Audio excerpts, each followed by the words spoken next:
கொலோசியருக்கு எழுதின நிருபம் The epistle to Colossians, இரண்டாம் அதிகாரம் chapter 2, 13, 14, 15 வாசிக்கலாம். verses 13 through 15.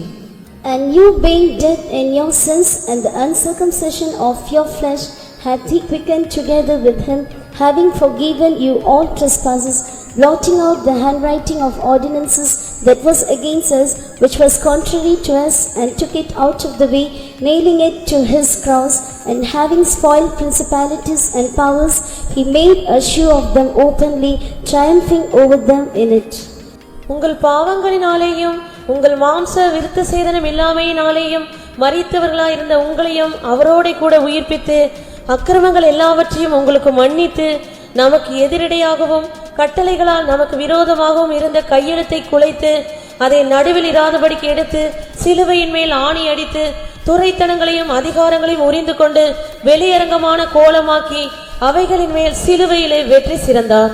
கர்த்தருடைய பரிசுத்த நாமத்துக்கு மகிமை உண்டாவதாக. May the name of the Lord be glorified. இங்கே சிலுவையில் அவர் வெற்றி சிறந்தார் என்று சொல்லப்பட்டிருக்கிறார். Here it is said that he triumphed on the cross. சிலுவை மரணம் என்பது அது தோல்வியின் அடையாளம் அல்ல. The death of the cross is not a sign of defeat. சிலுவையில் அவர் வெற்றி சிறந்தார் என்று வேதம் தெளிவாக சொல்லுகிறது. The Bible clearly says that he triumphed on the cross. இன்றைக்கும் கூட அநேகர் சிலுவை மரணத்தை பரிஹசிக்கிறதை நீங்கள் பார்க்கலாம். Even today we find many people who scorn and mock the death on the cross. ஏன் சிலுவையிலே அவர் கத்த வேண்டும் என்று சொல்லுவார். They would say, why should he shout on the cross? ஏன் அங்கே மரிக்க வேண்டும் என்று சொல்லுவார். They would ask, why would he die on the cross? ஏன் என்னை கைவிட்டீர் என்று ஏன் கதற வேண்டும் என்று சொல்லுவார். Why should the Lord Jesus cry out saying, Lord, why hast thou forsaken me?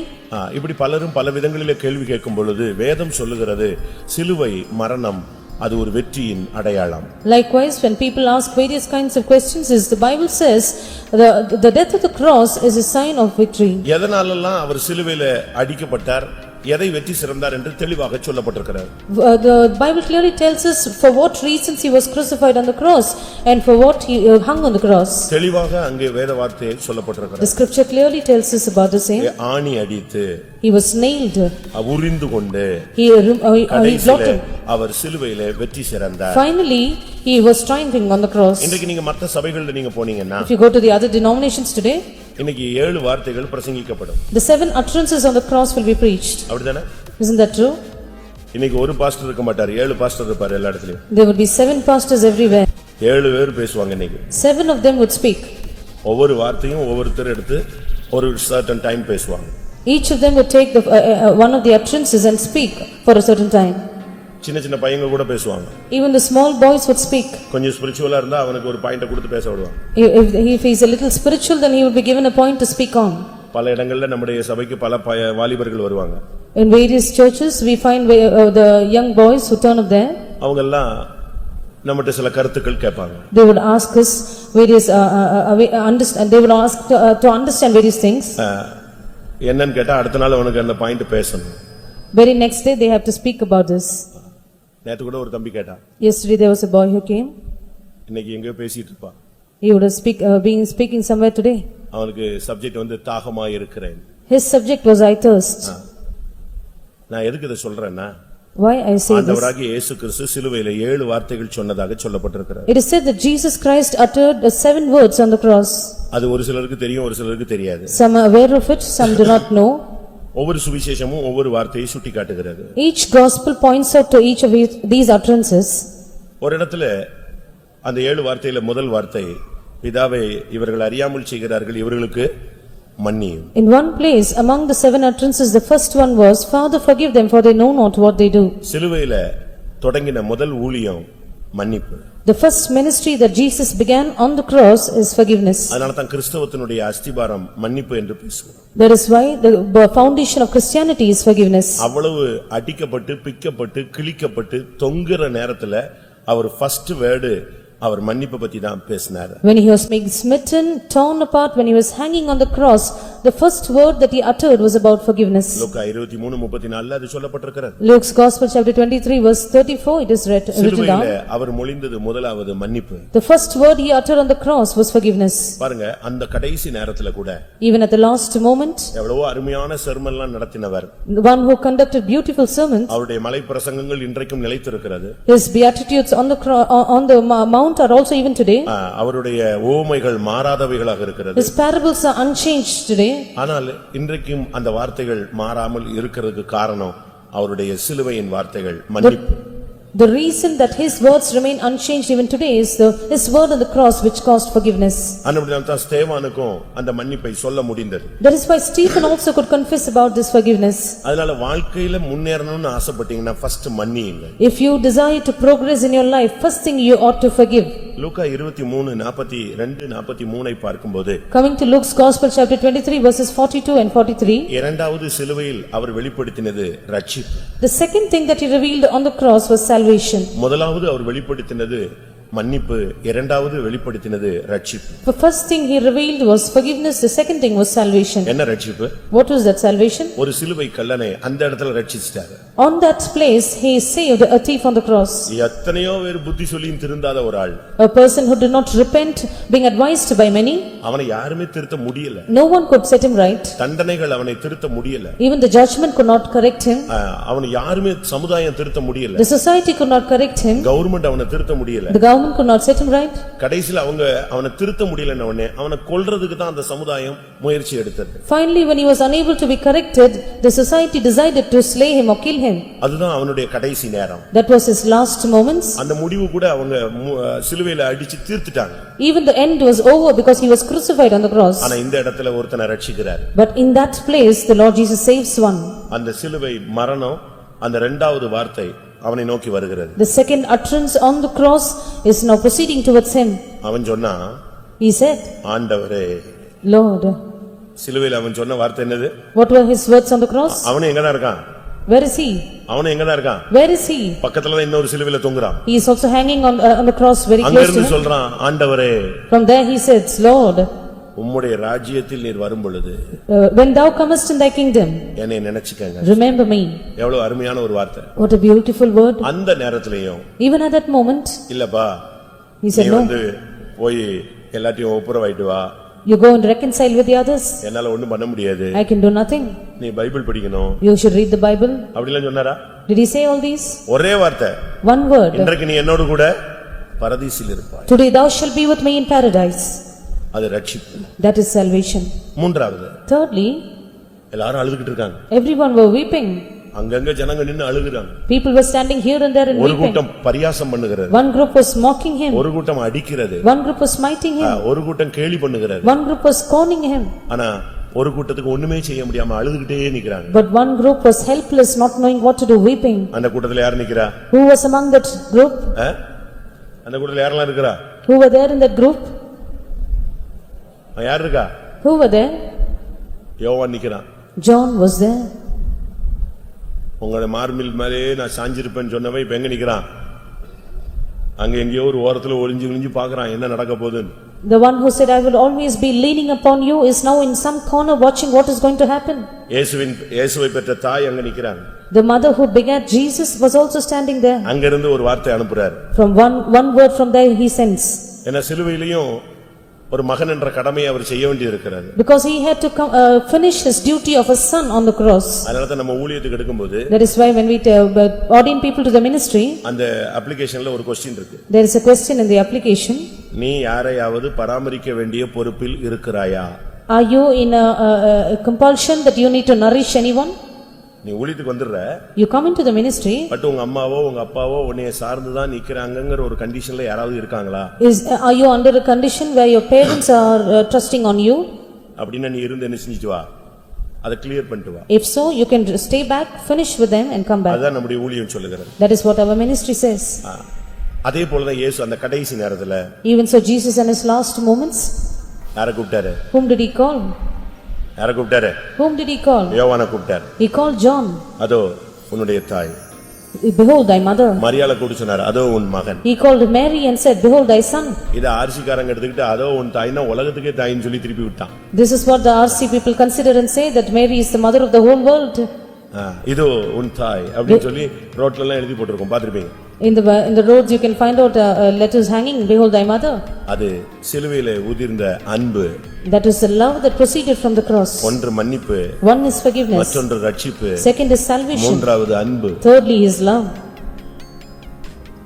தன்னை பெற்றெடுத்து நிந்தைகள் அவமானங்கள் வேதனைகளை சகித்து இந்த சமுதாயத்துல தன்னை வளர்த்த ஒரு தாய்.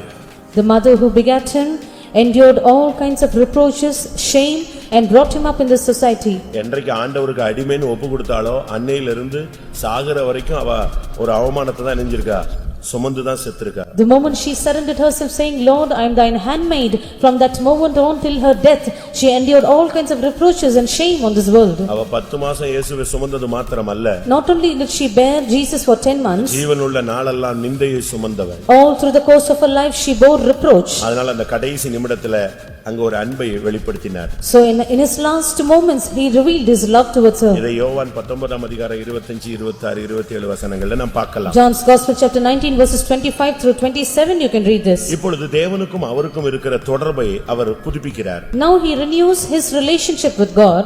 தான் தனிமையாய் வந்தவர் அல்ல, I did not come all alone, நான் அனுப்பப்பட்டவன், I was sent. என் பிதா உன்னதத்தில் இருக்கிறார். My Father is high above. மத்தேயு 27 அதிகாரம் 46 வசனத்துல என் தேவனே என்று கதறினார். Matthew's Gospel chapter 27 verse 46 he says, My God. ஏன்? Why? தேவனோடு உள்ள தொடர்பை அவர் புதுப்பிக்க விரும்பினார். He desired to renew his fellowship, his relationship with God. இப்பொழுது கைவிடப்பட்ட ஒரு சூழ்நிலை. Because it was a circumstance he was forsaken for a moment. அது மனித ஒரு வியாகுலத்தின் சத்தம். It was a sound of agony. மனித ஆத்துமாவின் ஓலமாக அது காணப்பட்டது. It was the voice of the lamentation of the soul of man. சில நேரங்களில் நமக்கு அப்படிப்பட்ட ஒரு பாதை அனுமதிக்கப்படுகிறது. Sometimes even we are permitted such paths in our life. அது வியாகுலத்தின் வேதனையின் வார்த்தை. Those are words of agony. Eli Eli lama sabachthani. He said, Eli, Eli, lama sabachthani. அப்படின்னு என்ன அர்த்தம்? What does that mean? என் தேவனே. இதுதான் இயேசு பேசின மூன்றாவது அந்நிய பாஷை. This was the third word of unknown tongue that Jesus spoke. இயேசு 3 அந்நிய பாஷை பேசினார். Jesus spoke 3 words of unknown tongues. அப்படிதானே? கரெக்ட் தானா? Isn't that right? இயேசு 3 ட்ரிப் அந்நிய பாஷை பேசினார். 3 times Jesus spoke unknown tongues. அதுல மூன்றாவது சிலுவையில அந்நிய பாஷை பேசி முடிச்சார். This was the third incident where he spoke the unknown tongues on the cross and finished. முதலாவது ஒரு மனிதனுடைய காதை திறக்கிறதுக்காக ஒரு அந்நிய பாஷை யூஸ் பண்ணார். First of all, in order to open the eyes of a particular man, he used these unknown tongues. எவீருனுடைய மகளை எழுப்புறதுக்கு ஒரு அந்நிய பாஷையை யூஸ் பண்ணார். Secondly, in the incident where he rose again alive, the daughter of Jair, he spoke with unknown tongues. மூன்றாவது சிலுவையில ஒரு அந்நிய பாஷை பேசினார். Thirdly, it was on the cross. 3 இடத்துல அவர் அந்நிய மொழிகள் பேசினார். In these 3 incidents, he spoke with unknown tongues. எப்பதா என்றார். ஒருத்தனுக்கு ஒண்ணுமே புரியல. He said, Ephphatha. No one understood. பல பாஷைகள் தெரிஞ்சவங்க தான் அங்க நின்னாங்க. ஆனா ஒருத்தருக்கும் புரியல. There were multilingual people who were surrounded there. எப்பதா என்றால் திறக்கப்படுவாயாக என்ற அர்த்தமா? Ephphatha means be opened. இப்ப அந்த பிள்ளைக்காக ஜெபிக்கிறாரு. Now he prays for the child. தாய் தகப்பன் யோவான் யாக்கோபு எல்லா பேதுரு எல்லாம் உள்ள உட்கார்ந்திருக்காங்க. The father, the mother, John, James and Peter all were surrounding him. சிறு பெண்ணே எழுந்திரு அப்படினு சொல்லல. He did not say, oh little child, rise up. தப்புன்னு என்ன சொன்னாரு? Immediately what did he say? தலிதா கூமி அப்படினார். He said, Talitha kumi. ஒருத்தனுக்கும் புரியல. No one understood. ஆனா அந்த பிள்ளைக்கு கேட்டுச்சு. But the child heard it. சிறு பெண்ணே எழுந்திரு என்று அர்த்தமா? Daughter, arise, it means. இப்ப சிலுவை. Now it is on the cross. இப்ப சிலுவையில ஒரு அந்நிய பாஷை பேசுறாரு. Now on the cross he speaks unknown tongues. Final முடிய போகுது. He's going to finish. அப்பதான் என்ன சொன்னார்? Eli Eli lama சபக்தானி. ஒருத்தனே அங்க இருக்கிறவன் ஒருத்தனுக்கும் புரியல. It is then he said, Eli, Eli, lama sabachthani. No one understood his words. அங்க நின்னவங்க என்ன சொன்னாங்க? All those surrounded him, what did they say? Eli ஏலிங்கற எலியாவை கூப்பிடுறானோ? He says, Eli, Eli, does he call for Elijah? அப்படிதான் Bible சொல்லுது. That is what the Bible says. Eli ஏலிங்கற அப்ப எலியாவை இவன் ஹெல்ப்புக்கு கூப்பிடுறான் போல இருக்கு, ஏதோ நடக்க போகுதுன்னு யோசிச்சாங்க. He says, Eli, Eli, so he's calling Elijah for help. They were wanting to know what would happen. அவர் அந்நிய பாஷை பேசினார். He spoke with unknown tongues. பிதாவோடு பேசினார். He spoke with the Father. அந்நிய பாஷை பேசுகிறவன் மனுஷனோடு அல்ல தேவனோடு பேசுகிறார். He that speak with unknown tongues does not speak with man, he speaketh mysteries with God. யோவான் 19:28ல John 19:28 வேதவாக்கியம் நிறைவேறத்தக்கதாக that the scriptures might be fulfilled. நான் தாகமாய் இருக்கிறேன் என்று சொன்னார். He said, I thirst. அது அவருடைய வேதனையின் உச்சகட்டத்தை காண்பிக்கிறது. That was the height of his agony. பாடுகளின் உச்சகட்டத்தை That காண்பிக்கிறது. was the summit of his sufferings. அவர் நாம் சீர்திருந்த பொருட்டு அவர் தாகமானார். For us to be made perfected, he was thirsty. அவர் 2-3 இடத்துல இந்த வார்த்தையை யூஸ் பண்றாரு. So in 2-3 places he uses this word. ஒன்று சமாரியா ஸ்திரீட்ட பேசும் பொழுது எனக்கு தாகத்துக்கு தான் கேட்டார்.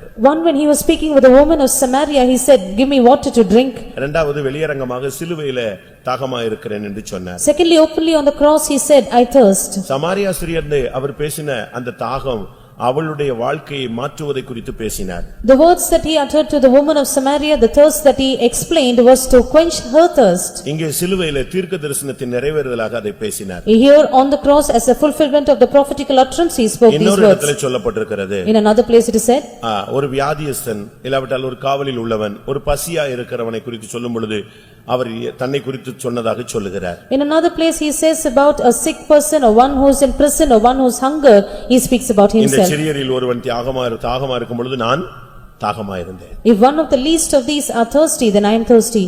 யோவான் 19:30 பார்க்கும் பொழுது John 19:30, அங்கே அவர் சொல்லுகிறார், Then he எல்லாம் முடிந்தது என்று சொன்னார். he says, "It is finished." இது வெற்றியின் வார்த்தை. These are words of victory. இது ஆறாவது வார்த்தை. This is the sixth utterance. லூக்கா 23:46 பார்க்கும் பொழுது Luke 23 verse 46, அங்கே கடைசியாக அவர் தன்னுடைய ஆவியை இயேசுவின் தேவனிடத்தில் ஒப்புக் கொடுத்தார். finally he commended his spirit into the hand of the Father. இதுதான் ஃபைனல் செட்டில்மென்ட். ஆண்டவர் கையில அப்படியே சமர்ப்பிச்சது. This was the final settlement. He commended himself into the hands of the Lord. இதுதான் இயேசு சிலுவையில சொன்ன 7 வார்த்தைகள். These are the 7 utterances of Jesus on the நாம cross. இப்ப இந்த சப்ஜெக்ட்ல போகிறது இல்ல. Today we are not going into that subject. நாம இப்பொழுது கொலோசியர் 2:15க்கு வருகிறோம். Today we are coming back to Colossians 2:15. சிலுவையை பத்தி நீங்க பல பிரசங்கம் கேட்டிருப்பீங்க. You would have heard many sermons about the cross. ஏன் சினிமாக்கள் பார்த்திருப்பீங்க. You would have even seen many cinemas. அப்படிதானே? Isn't that true? நம்ம ஆளுங்க கூட பலவிதமான சிலுவை காட்சிகளை நீங்க பல விதங்கள்ல நீங்க பார்த்திருப்பீங்க. Even our people would have watched certain scenes about the cross in various ways. ஒரு மனுஷன் வீட்ல இருந்து ஆபீஸ்க்கு கிளம்பினான். There was one man who was proceeding to his office from the house. அவனுக்கு சரீரத்துல சொல்ல முடியாத வியாதி. He had unspeakable sicknesses in his body. But அவன் ஒரு பெரிய கோடீஸ்வரன். But he was a multimillionaire. அவன் வெளிநாட்டுல சேர்ந்த ஒரு ஆளு. He belonged to a country abroad. அவனுக்கு குஷ்டரோகம் போல ஒரு மோசமான வியாதி இருந்தது. He had a very terrible sickness like leprosy. எந்த ட்ரீட்மென்ட்லயும் அவனுக்கு சுகம் ஆகல. He never receives healing with any treatment. ஒரு நாள் அவன் ஆபீஸ்க்கு கிளம்பிட்டு இருக்கும் பொழுது One day when he was proceeding towards his office, டிவில ஒரு சேனல் ஓடிட்டு இருக்கு. there was one channel which was going on in the television. அதுல ஒருத்தர் பேசிட்டு இருக்கார். One person was speaking there. இந்தியாவை சேர்ந்தவர் ஒருத்தர் பேசிட்டு இருக்கார். He belonged to India and he was speaking. உனக்கு என்ன வியாதி இருந்தாலும் இப்பொழுது நீ முழங்கால் படியிடுவாயா? Whatever be your sickness, kneel down right now. சிலுவையில் இருந்து அவருடைய சுகம் உன்னை சந்திக்கும். His healing from the cross will meet you right now. அப்படி ஒரு மெசேஜ் ஓடுது. There was one message that was going on. இந்த ஆபீஸ்க்கு கிளம்பிட்டு வெளியே வந்துட்டு இருந்தவன் இந்த காட்சியை பார்த்த உடனே அப்படியே டிவிக்கு முன்னால முழங்கால் போட்டான். The person who saw this scene at the moment he was pressing out towards his office now knelt down before the television. அவனுக்கு அதை விசுவாசிச்சான். He believed on those words. இப்பொழுது சிலுவையிலிருந்து கரம் நீட்டப்பட்டு உன்னை தொடுகிறது. உனக்கு இப்பொழுது நீ சுகமாகிறாய். Now the hand of the Lord Jesus is stretched out from the cross and is touching you. You will be healed right now. அவன் முழங்கால் போட்டான். He knelt down. அந்த மெசேஜ் ஆல்டர் கால் கொடுத்துக்கிட்டே இருக்காங்க. He gave the altar call during the message. ஒரு சில நிமிடத்துல அந்த குஷ்டரோகம் எல்லாமே அவனை விட்டு வெளியே போயிடுச்சு. Within few moments he found him totally healed of his leprosy. அப்படியே பூரண சுகம். He was perfectly healed. அவன் உடனே அந்த இந்தியாவின் போதகரை கான்டாக்ட் பண்ணான். He immediately contacted the preacher who was in India. 90 கோடி அனுப்புனான் காணிக்கை. He sent 90 crores as an offering. அது இப்பொழுது ஒரு பல்கலைக்கழகமாக இருக்கிறது. Now it is as a university. கண்டுபிடிச்சிருவீங்க. You would now find it out. அந்த 90 கோடி தான் ஒரு பல்கலைக்கழகத்தினுடைய அஸ்திவாரம் தொடக்கம். The 90 crores is the foundation of a university now. அந்த ஒரு மெசேஜ்ல டச்சிங் ஆகி சுகமானது. He was being touched and healed by that one message. எத்தனையோ பேர் இந்த சிலுவை காட்சிகளை பார்த்து ரட்சிக்கப்பட்டிருக்கிறார். Many see the scene of Calvary and are saved. நாம இப்ப அதுக்குள்ள போக விரும்பல. We are not going to go into it ஆனா now. இதே போன்ற ஒரு நாளிலே இயேசு கிறிஸ்து சிலுவையிலே தொங்கினார். But a same day just like this, Jesus Christ hung on the cross. அந்த குழந்தையை தூக்கிடணும். 2 குழந்தையும் தூக்கிடணும். எனக்கு சிலுவை மெசேஜ் ரொம்ப முக்கியம். கர்த்தருடைய பரிசுத்த நாமத்துக்கு மகிமை உண்டாவதாக. Glory be unto the holy name of the Lord. சிலுவையிலே இயேசு வெற்றி சிறந்தார். Jesus triumphed on the cross. இதை பவுல் அழகாக எடுத்து பேசுகிறார். St. Paul exhibits this clearly. துரைத்தனங்களையும் அதிகாரங்களையும் உரிந்து கொண்டு Having blotting out all the, having spoiled the principalities and powers, கோலமாகி he made it an open show. இயேசு சிலுவையிலே வெற்றி சிறந்தார். Jesus triumphed on the cross. இயேசு எதை ஜெயித்தார் என்றுதான் இன்னைக்கு message. Today's message is what Jesus overcame. இயேசு எவைகளை ஜெயித்தார்? What are those which Jesus overcame? நாம் எவைகளை ஜெயிக்க வேண்டும்? What should we overcome too? சிலுவையிலே இயேசு தொங்கினார். எதுக்கு தொங்கினார்? Jesus hung on the cross. What for did he hang there? எந்த நோக்கத்துக்காக தொங்கினார்? What was the purpose for which Jesus hung அதை நம்ம there? மறந்துட கூடாது. That we should not forget.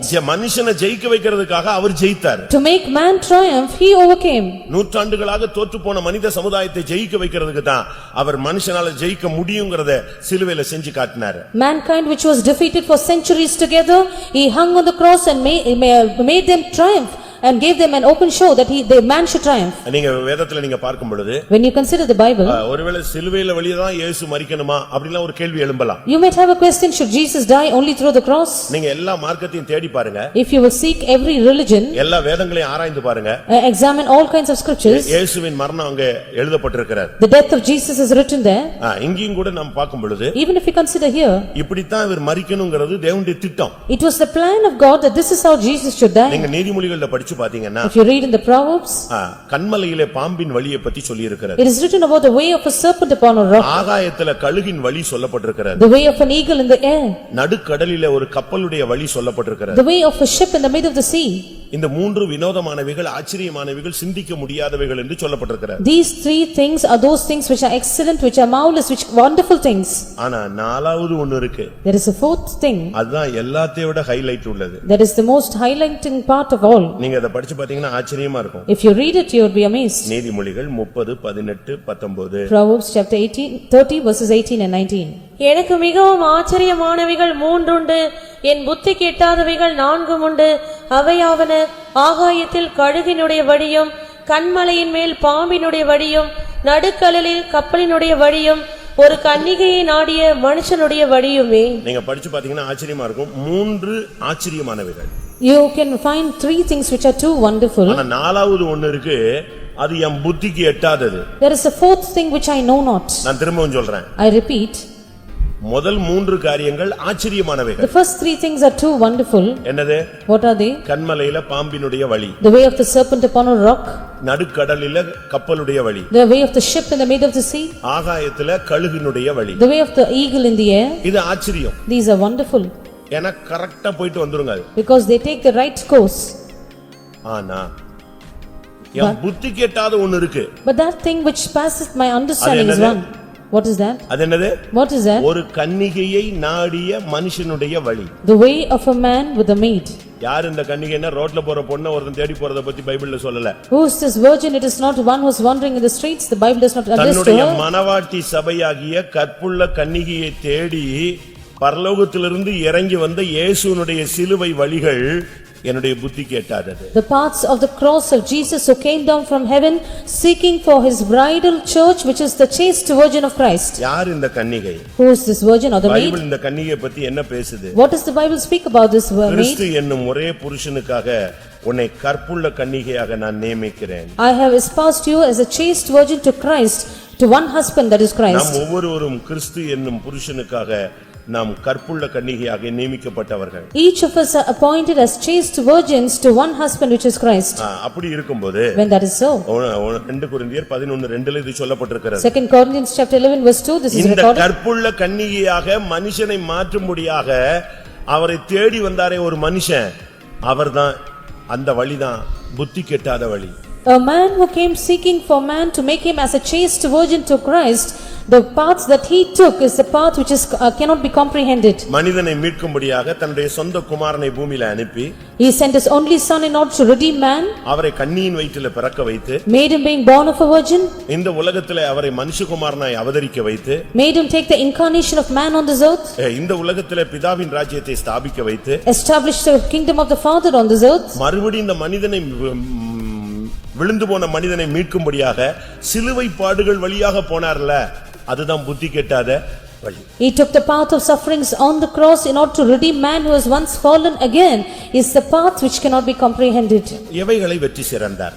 What are those things he triumphed? அதை நாம் சிந்திச்சு நாம் முடிக்கலாம். We shall see then and யோவான் finish. 16ஆம் அதிகாரத்தை நாம் பார்க்கும் பொழுது Coming to John chapter 16, அங்கே வேதம் என்ன சொல்லுகிறது? what does the Bible say? இதோ நான் உலகத்தை ஜெயித்தேன். Behold, I have overcome the world. சிலுவைக்கு போகிறதுக்கு முன்னாகவே Before he இயேசு சிலுவைக்கு முன்பாகவே உலகத்தை அவர் ஜெயித்தார். Before Jesus went to the cross, he overcame the world. அது ரொம்ப முக்கியமானது. That is a very important thing. யோவான் 16:33. John's Gospel chapter 16 verse 33. என்னிடத்தில் உங்களுக்கு சமாதானம் உண்டாயிருக்கும் பொருட்டு இவைகளை உங்களுக்கு சொன்னேன். உலகத்தில் உங்களுக்கு உபத்திரவம் உண்டு, ஆனாலும் திடன் கொள்ளுங்கள், நான் உலகத்தை ஜெயித்தேன் என்றார். சிலுவையிலே இயேசு ஜெயித்தார்ங்கிறதுக்கு முக்கியமான முதல் பகுதி உலகத்தை இயேசு ஜெயித்தார். The most important part of Jesus who overcame on the cross is that he overcame the world. இன்னைக்கு உலகம் என்பது ஒரு பொல்லாத ஒரு சக்தி. Today the world is a very evil force. அது இப்பிரபஞ்சத்தின் அதிபதியினுடைய கட்டுப்பாட்டில் இருக்கிறது. It is under the control of the God of this world. முழு உலகமும் பொல்லாங்கன் கையில இருக்கிறது. The whole world is under the control of the wicked one. முதலாவது ஒரு விசுவாசி இயேசு ஜெயித்தது போல உலகத்திலே வெற்றி சிறக்க வேண்டும். First of all, a believer, just as Jesus overcame, should triumph in this world. ஒரு விசுவாசி, அதனால தான் நம்ம உலகத்தை நம்ம வெறுக்கணும்னு நம்ம பிரசங்கம் பண்றோம். That is why we preach that we should hate the world.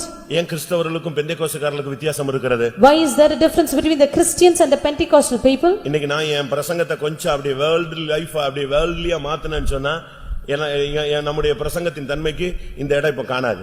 If I try to twist my message towards the worldly people, then according to the aspect of my message, this place will not contain the people. இன்னைக்கு மத்த இடத்துல 7 service நடக்குது, பெண்டிகாஸ்ட்ல மட்டும் தான் ஒரு service நடக்குதுன்னு சொல்றாங்க.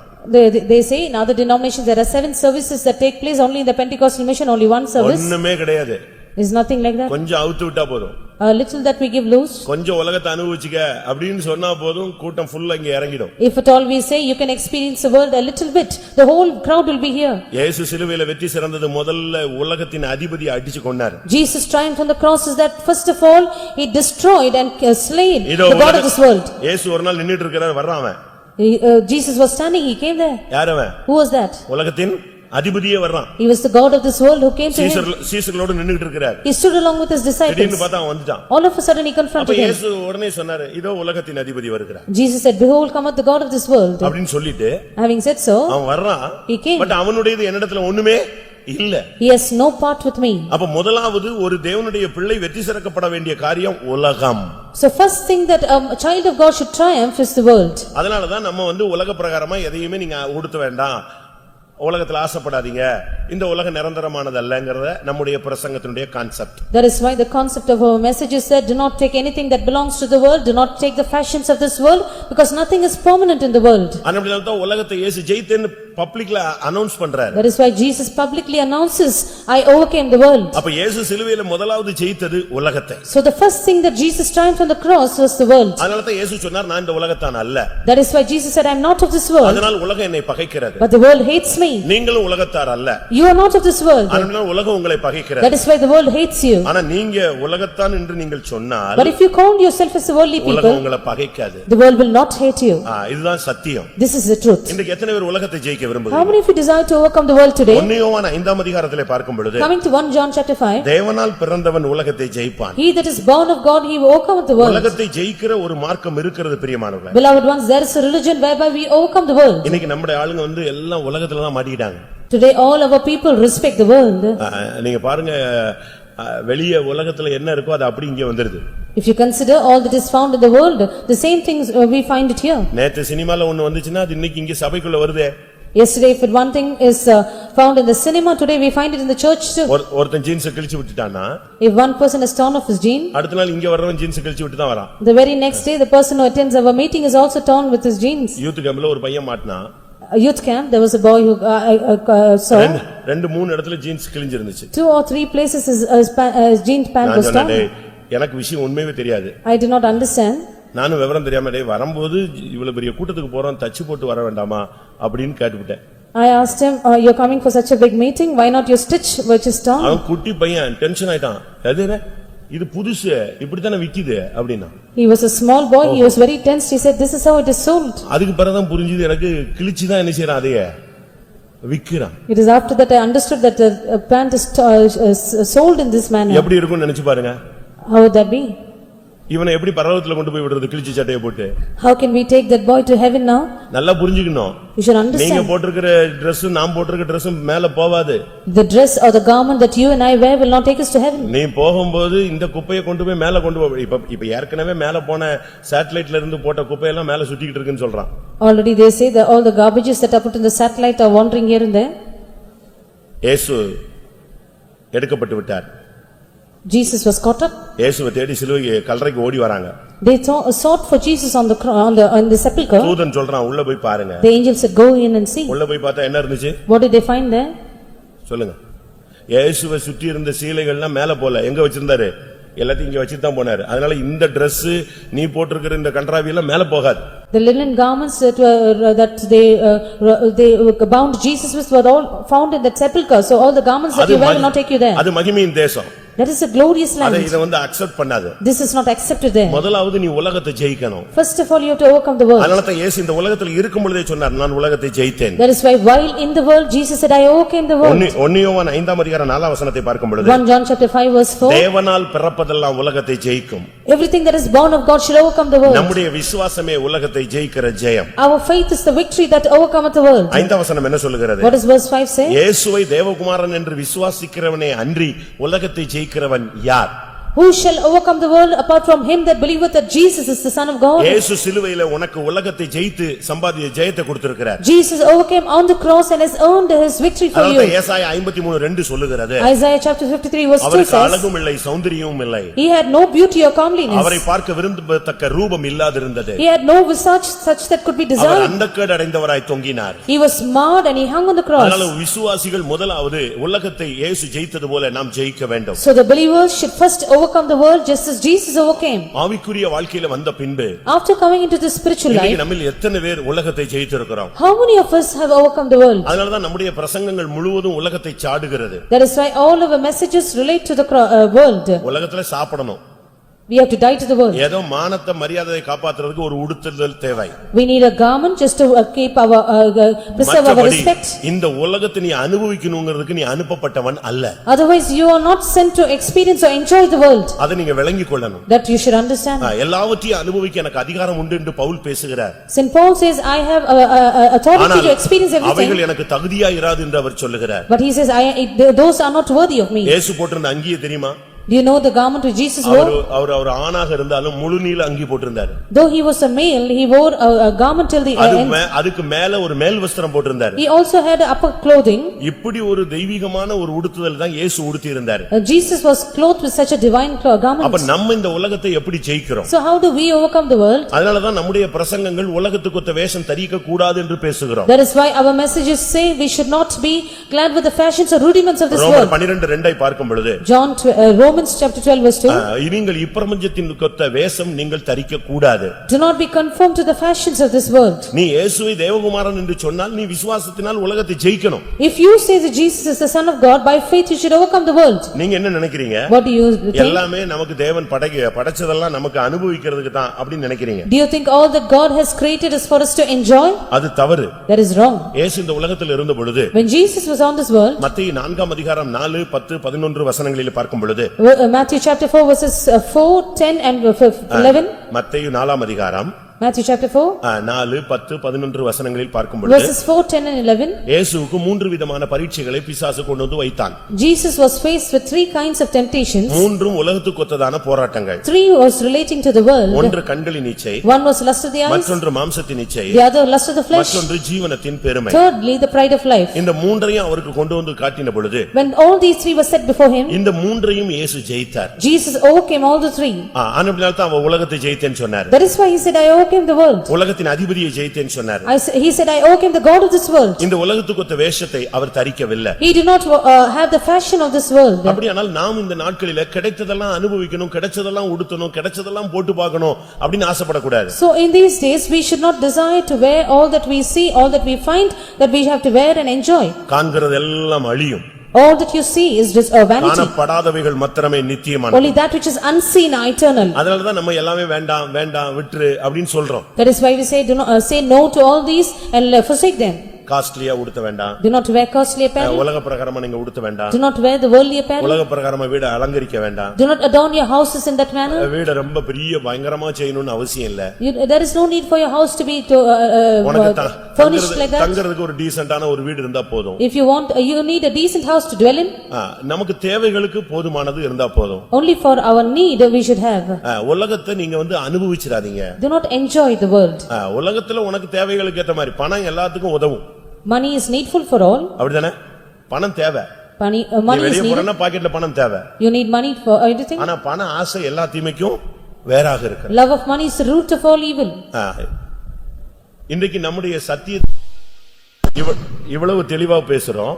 Why do we clearly speak our truth? ஆவிக்குரிய வாழ்க்கையில வந்துட்ட பிறகு After coming into the spiritual life, முதலாவது ஒரு விசுவாசி உலகத்தை ஜெயிக்கணும். first of all, a believer should overcome the world. இன்றைக்கு இந்த குட் ஃப்ரைடே மெசேஜ் உன்னை ஜெயாலியாக மாற்ற விரும்புகிறது. This message of Good Friday desires to make you a conqueror. 1 யோவான்ல நாம் பார்க்கும் பொழுது Coming to 1 John, இரண்டாம் அதிகாரம் chapter 2, 15 17 15 16 17ல பார்க்கும் பொழுது coming to verse 14, 15 and 16, அங்க என்ன சொல்லப்பட்டிருக்கிறது? what is said there? உலகத்திலும் உலகத்தில் உள்ளவைகளிலும் அன்பு கூராதிருங்கள். Do not love the world or the things of the world. ஒருவன் உலகத்தில் அன்பு கூர்ந்தால் அவனிடத்தில் பிதாவின் அன்பு இல்லை. If a man loves the world, he does not have the love of the Father in him. இன்னைக்கு பாருங்க, உலகத்திலும் உலகத்தில் உள்ளவைகளிலும் அன்பு கூராதிருங்கள் என்று தெளிவாக சொல்லப்பட்டிருக்கிறது. It is clearly said, do not love the world or those things of the world. அப்ப திருப்பி நீங்க உலகத்தை நேசிக்கிறேன், உலகத்துல எல்லாமே தெய்வம் கொடுத்திருக்கிறாரு, அனுபவிக்கத்தான் வச்சிருக்காருன்னு சொன்னா என்ன அர்த்தம்? If you say you love the world and the Lord has given everything in the world that I should enjoy. 1 யோவான் 2:16 பாக்கும்போது, Coming to 1 John chapter 2 verse 14, மாம்சத்தின் இச்சை, கண்களின் இச்சை, ஜீவனத்தின் பெருமை இவைகள் உலகத்தினால் உண்டானவைகள், பிதாவினால் உண்டானவைகள் அல்ல. the lust of the eyes, the lust of the flesh and the pride of life, these are of the world, these are not of the Father. ஒருத்தன் உலகத்துல அன்பு கூர்ந்துட்டா அவன்ட பிதாவின் அன்பே கிடையாது. If a man loves the world, he does not have the love of the Father in him. ஒருத்தன் உலகத்தை நேசிக்க ஆரம்பிச்சிட்டான்னா அவன்ட என்ன கிடையாது? If a man loves the அவனுக்கு world, பிதாவின் அன்பே இல்லைன்னு அர்த்தம். he has no love of the Father in him. அதனால ஒருத்தர் சொல்றாரு, பொருட்கள் மேல உன் கண்ணு போயிடுச்சுன்னா உன்னுடைய அபிஷேகமே போய்விடுன்னு சொல்றாரு. A man says, if your eyes are fixed on the materials, then your anointing is lost. 17ஆம் வசனம் என்ன சொல்லுகிறது? What does verse 17 say? உலகமும் அதன் இச்சையும் ஒளிந்து போகும். The world and its lust will fade away. ஆவிக்குரிய வாழ்க்கையில வந்துட்ட பிறகு அபிஷேகம் பெற்ற பின்பு நீங்க உலகத்தை ஜெயிக்கணும். After coming into the spiritual life, once you are anointed, you should overcome the world. அதனால தான் கலாத்தியர் 6ஆம் அதிகாரம் 14ஆம் வசனத்தை பார்க்கும் பொழுது, Galatians chapter 6 verse 14 says, அங்கே பவுல் என்ன பேசுகிறார்? what does St. Paul say? உலகம் எனக்காக சிலுவையில் அறையப்பட்டிருக்கிறது. The world is crucified unto me on the cross. உலகத்துக்காக நான் சிலுவையில் அறையப்பட்டிருக்கிறேன். I am crucified unto this world. அப்ப உலகம் நமக்கு ஒரு பாத்திரமா இருக்க கூடாது. So the world should not be worthy of us. இந்த உலகத்துல நம்ம ஏதோ ஒரு பெரிய சாதிக்க முடியாத வந்தவர்கள் அல்ல. We are not come to accomplish something in this world. பரிசுத்தத்துக்காக இந்த உலகத்துல தேவன் நம்மை அனுப்பி இருக்கிறார். God has sent us into this world for holiness. எபிரேயர் 11ஆம் அதிகாரத்தை நாம் பார்க்கும் பொழுது, Coming to Hebrews chapter 11, விசுவாச வீரர்களை குறித்து வேதம் சொல்லுகிறது. the Bible speaks of the list of the heroes of faith. உலகம் அவர்களுக்கு பாத்திரமா இருக்கவில்லை என்று 38ஆம் வசனம் சொல்லுகிறது. Verse 38 says, the world was not worthy of them. எபிரேயர் 11:38ல விசுவாச வீரர்களுக்கு உலகம் பாத்திரமாய் இருக்கவில்லை. Hebrews chapter 11 verse 38, we read about the world which was not worthy of the list of the heroes. கர்த்தருடைய பரிசுத்த நாமத்துக்கு மகிமை உண்டாவதாக. Glory be to the holy name of the சிலுவையில் Lord. வெற்றி சிறந்தார் என்று சொன்னா முதலாவது உலகத்தை ஜெயித்தார். If he overcame on the cross, first of all he overcame the world. இன்னைக்கு நமக்கு இருக்கிற வசதிக்கு எவ்வளவோ உடுத்தலாம். For all the comforts that we have, we can clad ourselves in different ways. நகையை போட்டு வாங்கன்னு சொன்னா நீங்க ஒவ்வொருத்தரும் என்னெல்லாமோ போட்டு வந்துருவீங்க. If you are permitted to wear the jewels, each of you will wear it in diverse manners. ஏன்னா பாதி பேர் லாக்கர்ல வச்சிருக்கோம். Because half of us have in our locker. விட்டா இறங்கிடுவோம். If we are permitted, we will wear it. ஆனா நம்ம இன்னைக்கு என்ன பண்றோம்? But what do we do today? வேற வழி இல்லாம விட்டுருக்கீங்களா இல்ல சத்தியத்துக்காக விட்டுருக்கீங்களா? Because we have no other way. You have forsaken or have you forsaken it for the truth? நீங்களே நீங்க ஆராய்ந்து பாருங்க. You examine yourself. ஒரு சிலர் தாம் போடுறதுல தம் பிள்ளைக்காக வச்சிருக்காங்க, சேர்த்து வச்சுக்கிட்டே வராங்க. Some of them will not wear it themselves but will save them up for the children. Pastor பால் அவர்கள் இந்த ஊழியத்தை துவங்கும்போது அவருக்கு 5 பிள்ளைங்க. Pastor Paul, when he began the ministry, he had 5 children. ஒரு டைம் வந்த பொழுது At a particular time, கையில சுத்தமா காசே இல்ல. he had no money in his hand. சாப்பாட்டுக்கே இல்ல. He had no money for the food. அப்ப ஆண்டவர்ட்ட கேட்டாரா, என்ன ஆண்டவரே நாங்க உங்களை நம்பி வந்துட்டேன், கடைசில இப்ப சாப்பாட்டுக்கு வழி இல்லாம ரோட்ல விட்டீங்களே. He asked the Lord saying, Lord, I trusted in you and came into this ministry, but now I am found with nothing on the roads. இல்ல, He said, no. உன்கிட்ட இருக்குது அதை எடுத்து செலவழி பண்ணினாரு. He said, take something and spend சுத்தி it. சுத்தி வந்தாரு, எங்கேயுமே வீட்டுல பணம் இல்ல. He looked here and there, he could not find money anywhere. அப்பதான் அவருக்கு புரிஞ்சது, கடைசி ஆவியானவர் சொன்னாரு, உன் பிள்ளைக்கு பேங்க்ல கொஞ்சம் பணம் போட்டு வச்சிருக்கியே அதை எடுனார். It is then the Spirit of the Lord told them, you have saved up some money for your child. அஞ்சு Take பிள்ளைகள் it. ஏன் பிள்ளைங்க? All the 5 are my children. அஞ்சு ஊழியத்துக்குள்ளது. All belong to the ministry. அப்படி இருக்கும்போது நீ எப்படி அந்த காசை வைக்கலாம்? When that is so, how can you have the money? அதை எடுத்து செலவழிச்ச பிறகுதான் அடுத்த காணிக்கையே வந்துச்சு. After he spent that money, he received the next offering. படிச்சு பாருங்க, பாஸ்டர் பாலுடைய பயோகிராபி வாங்கி படிச்சு பாருங்க. You read the biography of Pastor Paul. உலகத்தை நாம் வெறுக்க வேண்டிய ஒரு கட்டம் வந்து விட்டதே. Now is the time that we have to hate the world. நம்முடைய பிள்ளைகள் எல்லாம் இப்ப உலகத்து பக்கம் அப்படியே திரும்புறான். All our children are diverted toward the world. Sisters கம்மல் போடுறாங்களோ இல்ல, இவன் எப்படியாவது கம்மல் போடலாமான்னு பாக்குறான். Whether the sisters wear earring, the brothers want to wear it. நான் நேத்து ஒரு மெசேஜ் சும்மா கேள்வி கேட்டேன். Yesterday I happened to hear a message. ஒரு இண்டிபெண்டன்ட் ஆள் பேசுறான். There is one independent preacher who spoke. ஒரு கால்ல கொலுசு போட்டா அவ யாரு அப்படினு. Who is she? Well, there is no profit by calling yourself a Christian. உனக்கு தேவன் தந்துட்டே இருப்பாரு. God will keep giving to you. எவ்வளவு தந்தாலும் நீ கரெக்ட்டா அதே ரூட்ல தான் இருக்கணும். How much ever the Lord gives you, you have to be in the right route. உன்னுடைய மைண்ட் மாறக்கூடாது. Your mind should not change. ஒரு காலத்துல கொடுக்காம சோதிச்சார், இப்ப கொடுத்து சோதிக்கிறார். At once the Lord tempted you without giving you.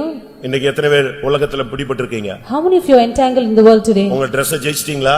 Have you overcome your dressing? சாப்பாடு ஜெயிச்சிட்டீங்களா? Have you overcome your food? உங்களுடைய ஆடம்பரங்களை ஜெயிச்சிட்டீங்களா? Have you overcome all your fashions?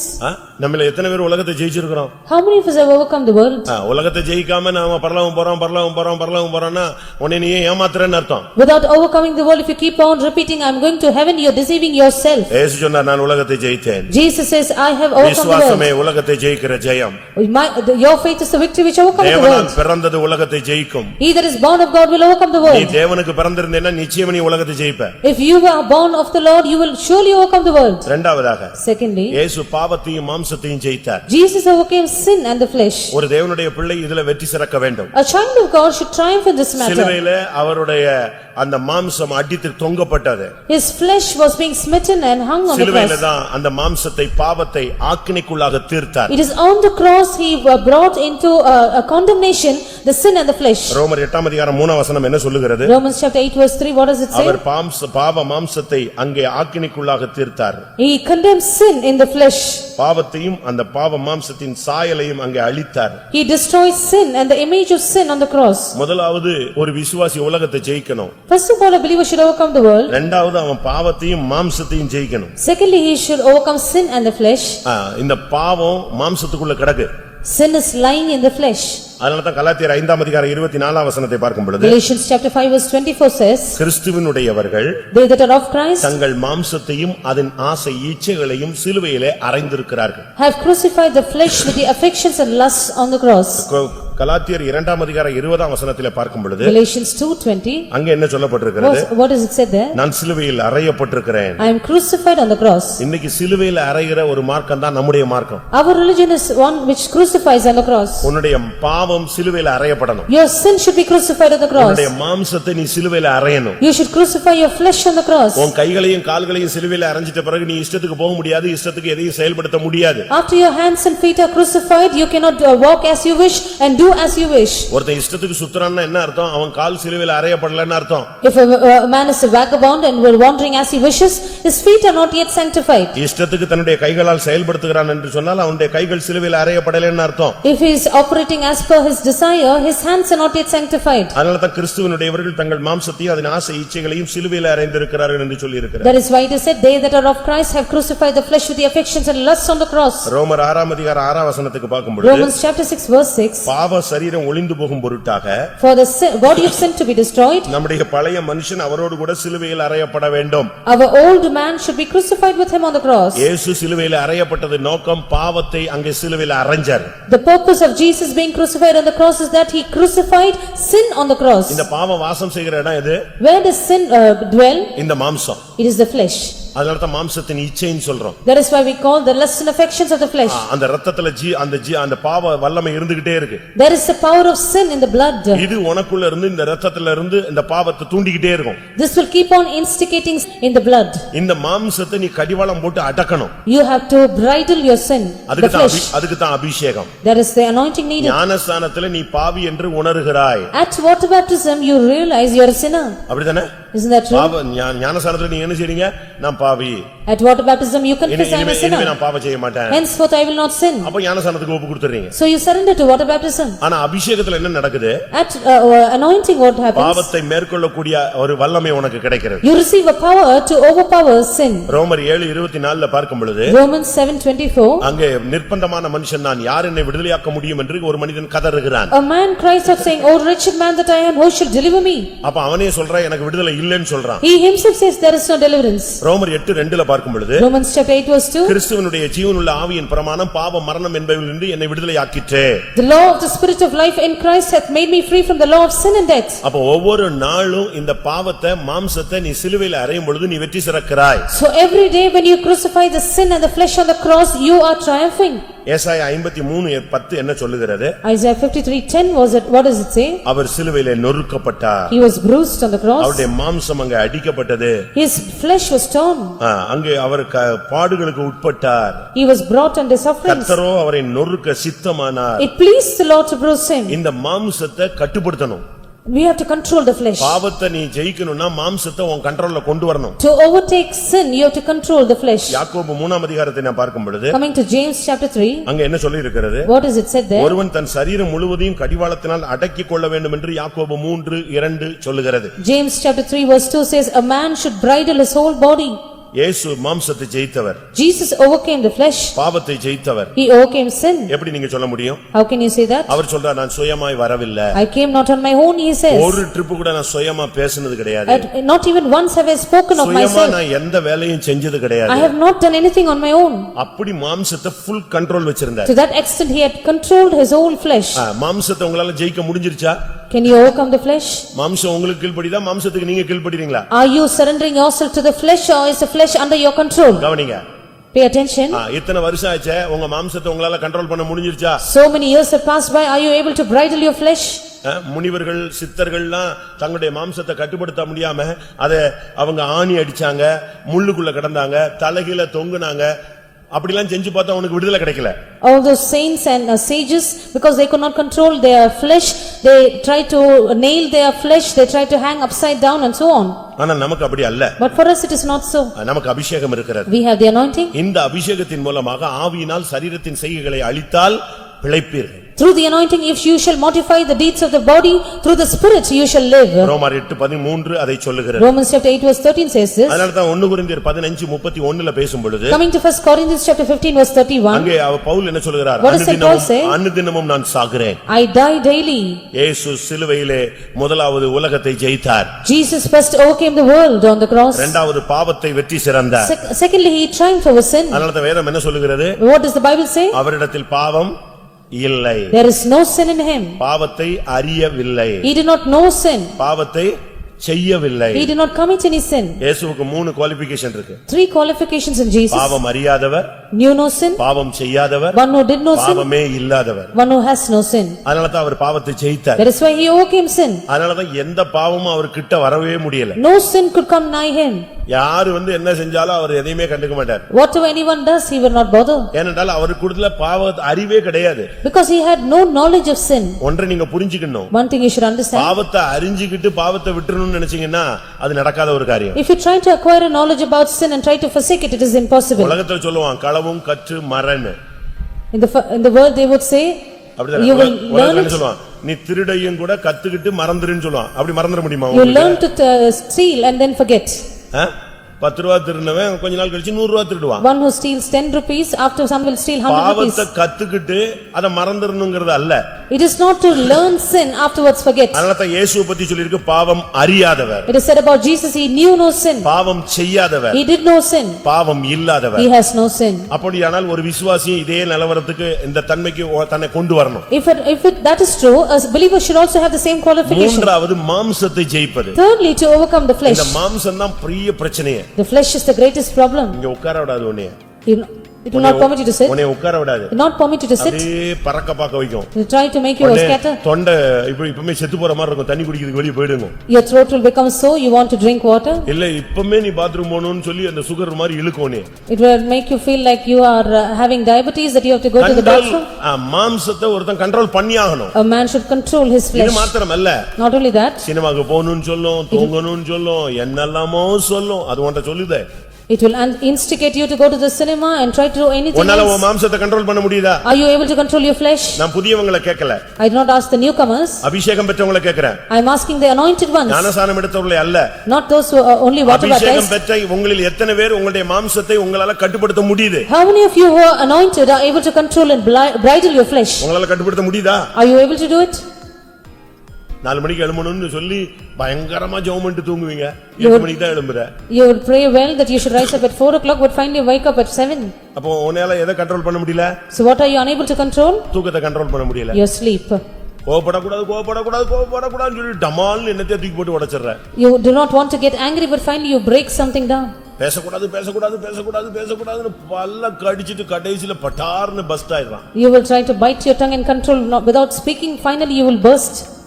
ஒருத்தர் சொன்னார் நான் கோவமே பட மாட்டேன். One person said I will not get angry at all. அப்போ அவனுடைய சிஷ்யன் போய் கேட்டான் உண்மையாவே கோவம் வராதா? His disciple went and asked him, truly will you not be angry? கோவமே வராது. No, I will not. ஏதாவது ஒருத்தன் அடிச்சிட்டானா என்ன பண்ணுவீங்க? If somebody hits you, what would you do? கெட்ட வார்த்தை பேசிட்டானா என்ன பண்ணுவீங்க? If he speaks words of blasphemy. இப்படி வரிசையா கட்டிட்டே இருந்தானா. Likewise he listed out. ஒரு லிமிட்டுக்கு பிறகு அவன் சொன்னான் தயவு செய்து நீ போய்டு. After a limit he said kindly go away.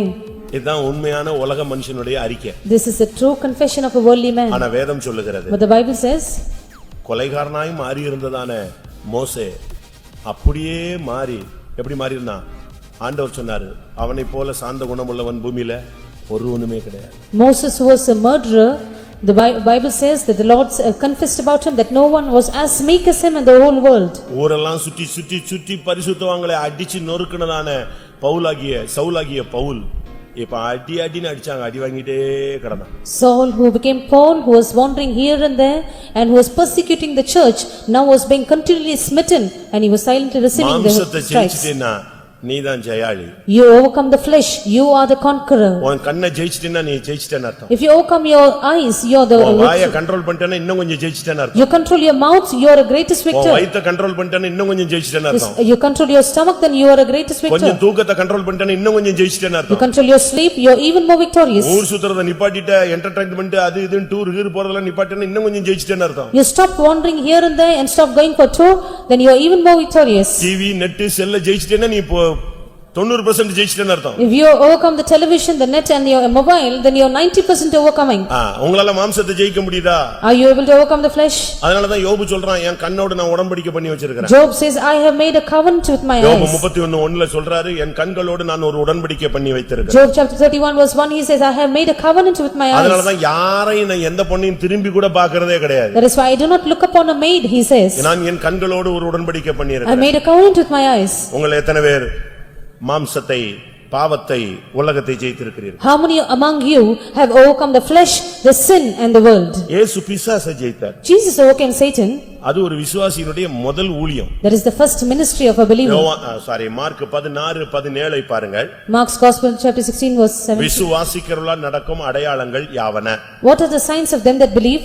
முதல் அடையாளம் என்ன? What is the first sign? அவர்கள் பிசாசுகளை துரத்துவார். They shall drive out devils. இங்க இருக்கிற 600 பேரும் பிசாசை துரத்தணும்னு சொல்றேன். I say all of them who are present here should drive out devils. பிசாசு உன்னை துரத்துதா நீ பிசாசை துரத்துறியா? Is the devil driving you or are you driving the devil? யோசிச்சு பாருங்க. Just think. இங்க இருக்கிற எல்லாரும் பிசாசை துரத்தலாம். Every one of you here can drive out the devil. அது உண்மைன்னு சொல்றவங்க கை வைத்து ஒரு அல்லேலூயா சொல்லுங்க. All those who accept, raise your hands and say hallelujah. உன்னால பிசாசை துரத்த முடியும். You can drive out the devil. எல்லாருக்கும் பிசாசை துரத்தக்கூடிய அதிகாரம் இருக்கு. ஏன்னா நீ விசுவாசி.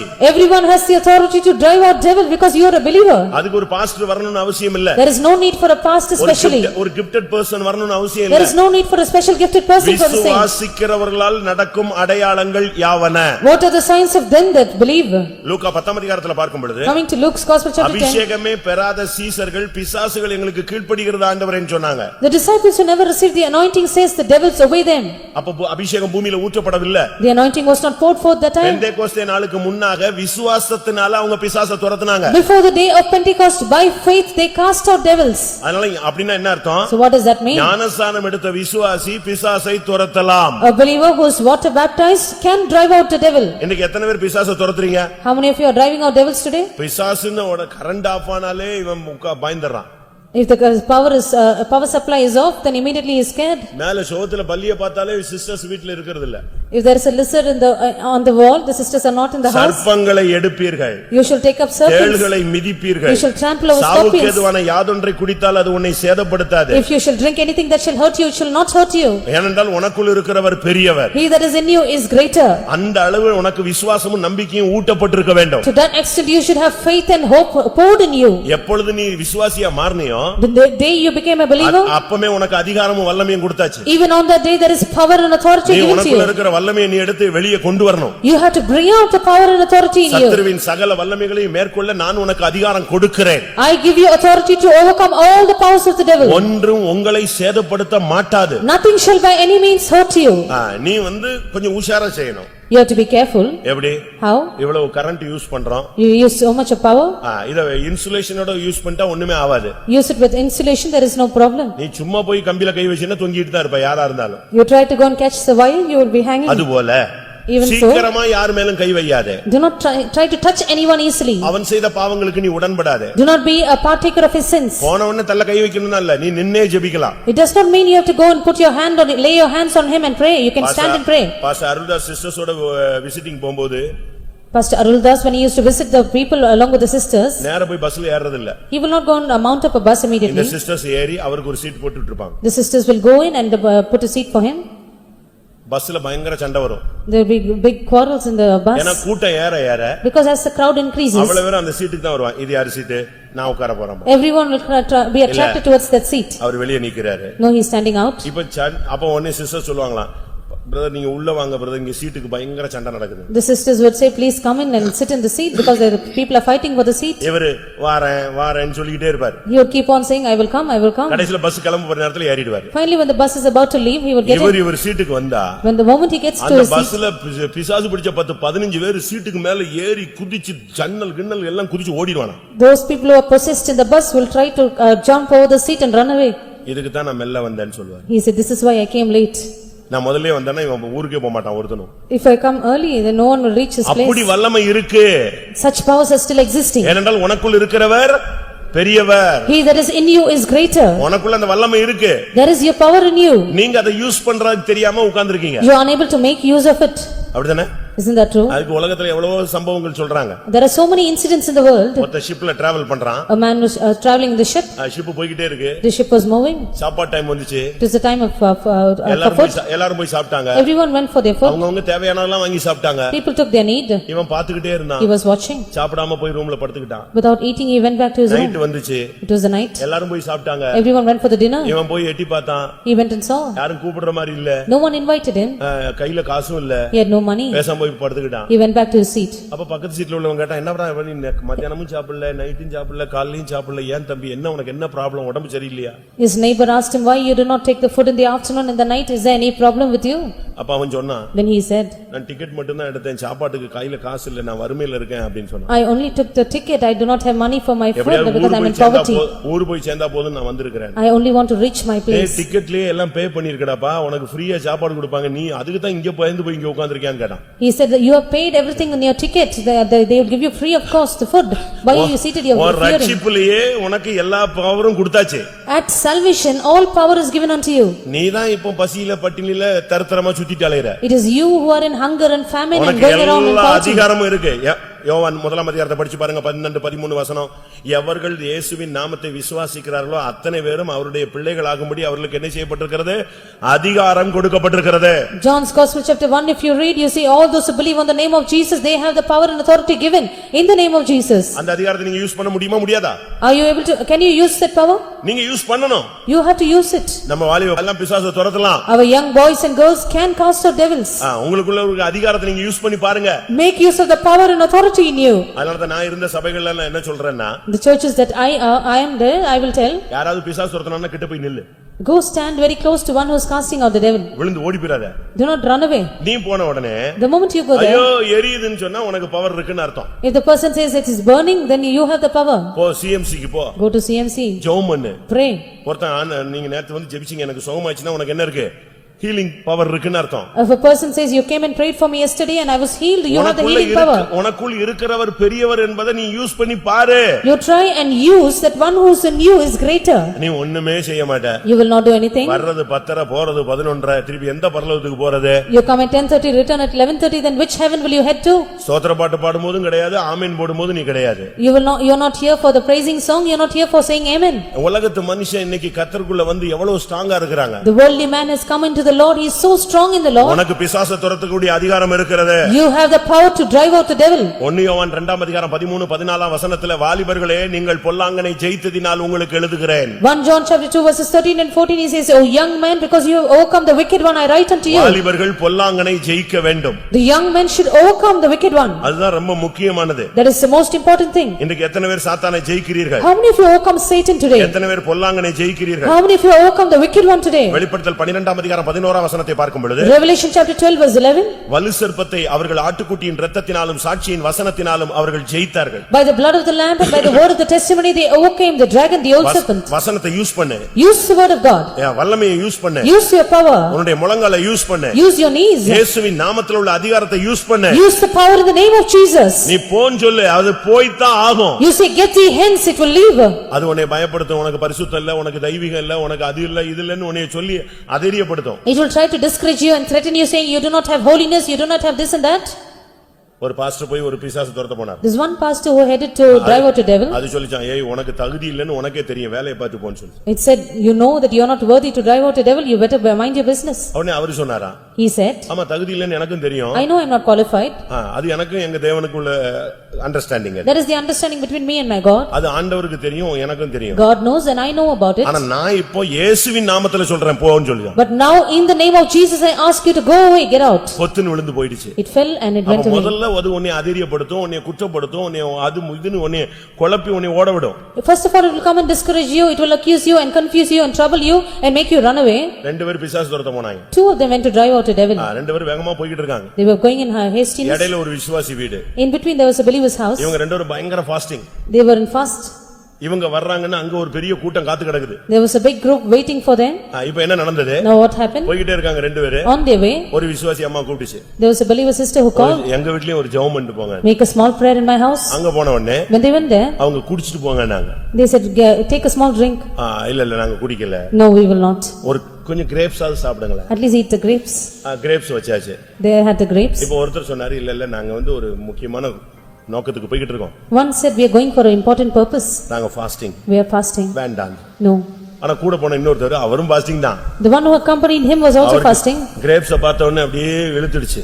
Once he saw the grapes, he fell for the grapes. உடனே ஒரு juice குடிச்சாரு. He took the juice. ஒரு ரெண்டு மூணு கிரேப்ஸ் எடுத்து He சாப்பிட்டாரு. ate 2 or 3 grapes. இப்போ ரெண்டு பேரும் சேர்ந்து எங்க போயாச்சு? பிசாசு துரத்துற இடத்துக்கு போயிட்டாங்க. Now both of them went to cast out the devil. அது சும்மா ஆடிக்கிட்டு இருக்கு, உச்ச கட்டத்துல நிக்குது. The devil was at its height. எல்லாரும் எதிர்பார்த்துட்டு இருக்காங்க. ரெண்டு பேரும் வந்த உடனே இந்த பிசாசு நிச்சய போகுது, பொத்துன்னு விழுந்து ஓடிர போகுது. Everyone were expecting that, but the moment both these arrived there, the devil is going to fall away. போய் இறங்கின உடனே The moment they arrived, அந்த பிசாசு சொன்னது, the devil said, ஒரு ஆள் ஃபயரா வரான், ஒரு ஆள் டம்மியா தான் வரான். one person is on fire, the other person is dumb. எப்படி இருக்கும்? How would that be? ஒரு ஆள் ஃபயரா வரான், One person is on fire, ஒன்னு வந்து பச்சை தண்ணி தான். the other is just water. Okay, அவன் துரத்தனா இவனுக்குள்ள போயிடலாம். If he will drive me out, I will get into him. அது ஓபனா ஸ்டேட்மென்ட் சொல்லுது. It gives an open statement. ரெண்டு பேர் வர்றான், அதுல ஒருத்தன் fire. Two of them are coming, one is on fire. But இன்னொன்னு யாரு? பச்சை தண்ணியா வரான்.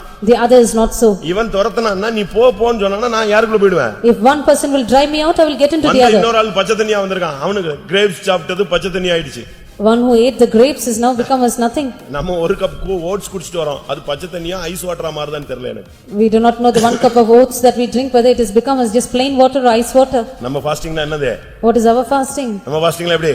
How is our fasting? யோசிச்சு பாருங்க, நீங்க என்னெல்லாம் சாப்பிட்டு வந்திருப்பீங்க. All that you have eaten, you can think of it. திருப்பி பச்சை தண்ணியா தான் உட்கார்ந்திருக்கணும். Again, we are seated as plain water. அவன் எவனா துரத்துவான், நமக்குள்ள வந்து ஏறிக்கும். Someone will cast them out and it will get into us. உங்களுடைய நிலவரம் என்ன? What is your state? நீங்க சரியா பிசாசை துரத்தணும். Properly you should drive them out. வாலிபர்களே, நீங்கள் பொல்லாங்கனை ஜெயித்ததினால் உங்களுக்கு எழுதுகிறேன். Oh young men, because you have overcome the wicked one, I write unto you. நீ வலுசர்ப்பத்தை ஜெயிக்கணும். You should overcome the dragon. வெளிப்படுத்தல் 12ஆம் அதிகாரம் 11ஆம் வசனத்துல 10-11 வசனங்கள்ல வலுசர்ப்பத்தை அவர்கள் ஆட்டுக்குட்டியின் இரத்தத்தினாலே ஜெயித்தார்கள். Revelation chapter 12 verses 10 and 11, it is said they overcame the dragon by the blood of the lamb. வெளிப்படுத்தல் 17, 13, 14 பார்க்கும் பொழுது Revelation 17 verses 13 and 14, அங்கே மிருகத்தை ஜெயித்தார்கள்னு சொல்லி இருக்கு. it is said they overcame the beast. மிருகத்தை எப்படி ஜெயிச்சாங்க? How do they overcome the beast? அவர்கள் ஆட்டுக்குட்டியானவரோடு நின்றார்கள், ஆனபடியால் ஜெயித்தார்கள். They stood with the lamb and they overcame them. அவர்கள் யார்? Who are they? அழைக்கப்பட்டவர்கள், Called, தெரிந்து கொள்ளப்பட்டவர்கள், the chosen உண்மை உள்ளவர். and the faithful. நீ அழைக்கப்பட்டவனாய் தெரிந்து கொள்ளப்பட்டவனாய் உண்மை உள்ளவனாய் இருந்தா நீ மிருகத்தை ஜெயிப்பாய். If you are the called, chosen and the faithful, you will overcome the beast. உனக்குள்ளே சாட்சியின் வசனமும் ஆட்டுக்குட்டியின் இரத்தமும் இருந்தா நீ வலுசர்ப்பத்தை ஜெயிப்பாய். If you have the word of the testimony and the blood of the lamb in you, you shall overcome the dragon, the beast. 1 யோவான் 4ஆம் அதிகாரம் 3-4 வசனங்களை பார்க்கும் பொழுது 1 John chapter 4 verses 3 and 4, நீ அந்தி கிறிஸ்துவை ஜெயிப்பாய். you shall overcome Antichrist. உலகத்தில் இருக்கிறவனில் உங்களுக்குள் இருக்கிறவர் பெரியவர், நீங்கள் அந்தி கிறிஸ்துவை ஜெயிப்பீர்கள். He that is in you is greater than he that is in the world, you shall overcome the Antichrist. ரோமர் 16:20 பார்க்கும் பொழுது Romans chapter 14 verse 20, நீங்கள் சமாதானத்தின் தேவன் சாத்தானை உங்கள் கால்களின் கீழ் நசுக்கி போடுவார். chapter 16 verse 20 says this, God of peace shall bruise Satan under your feet shortly.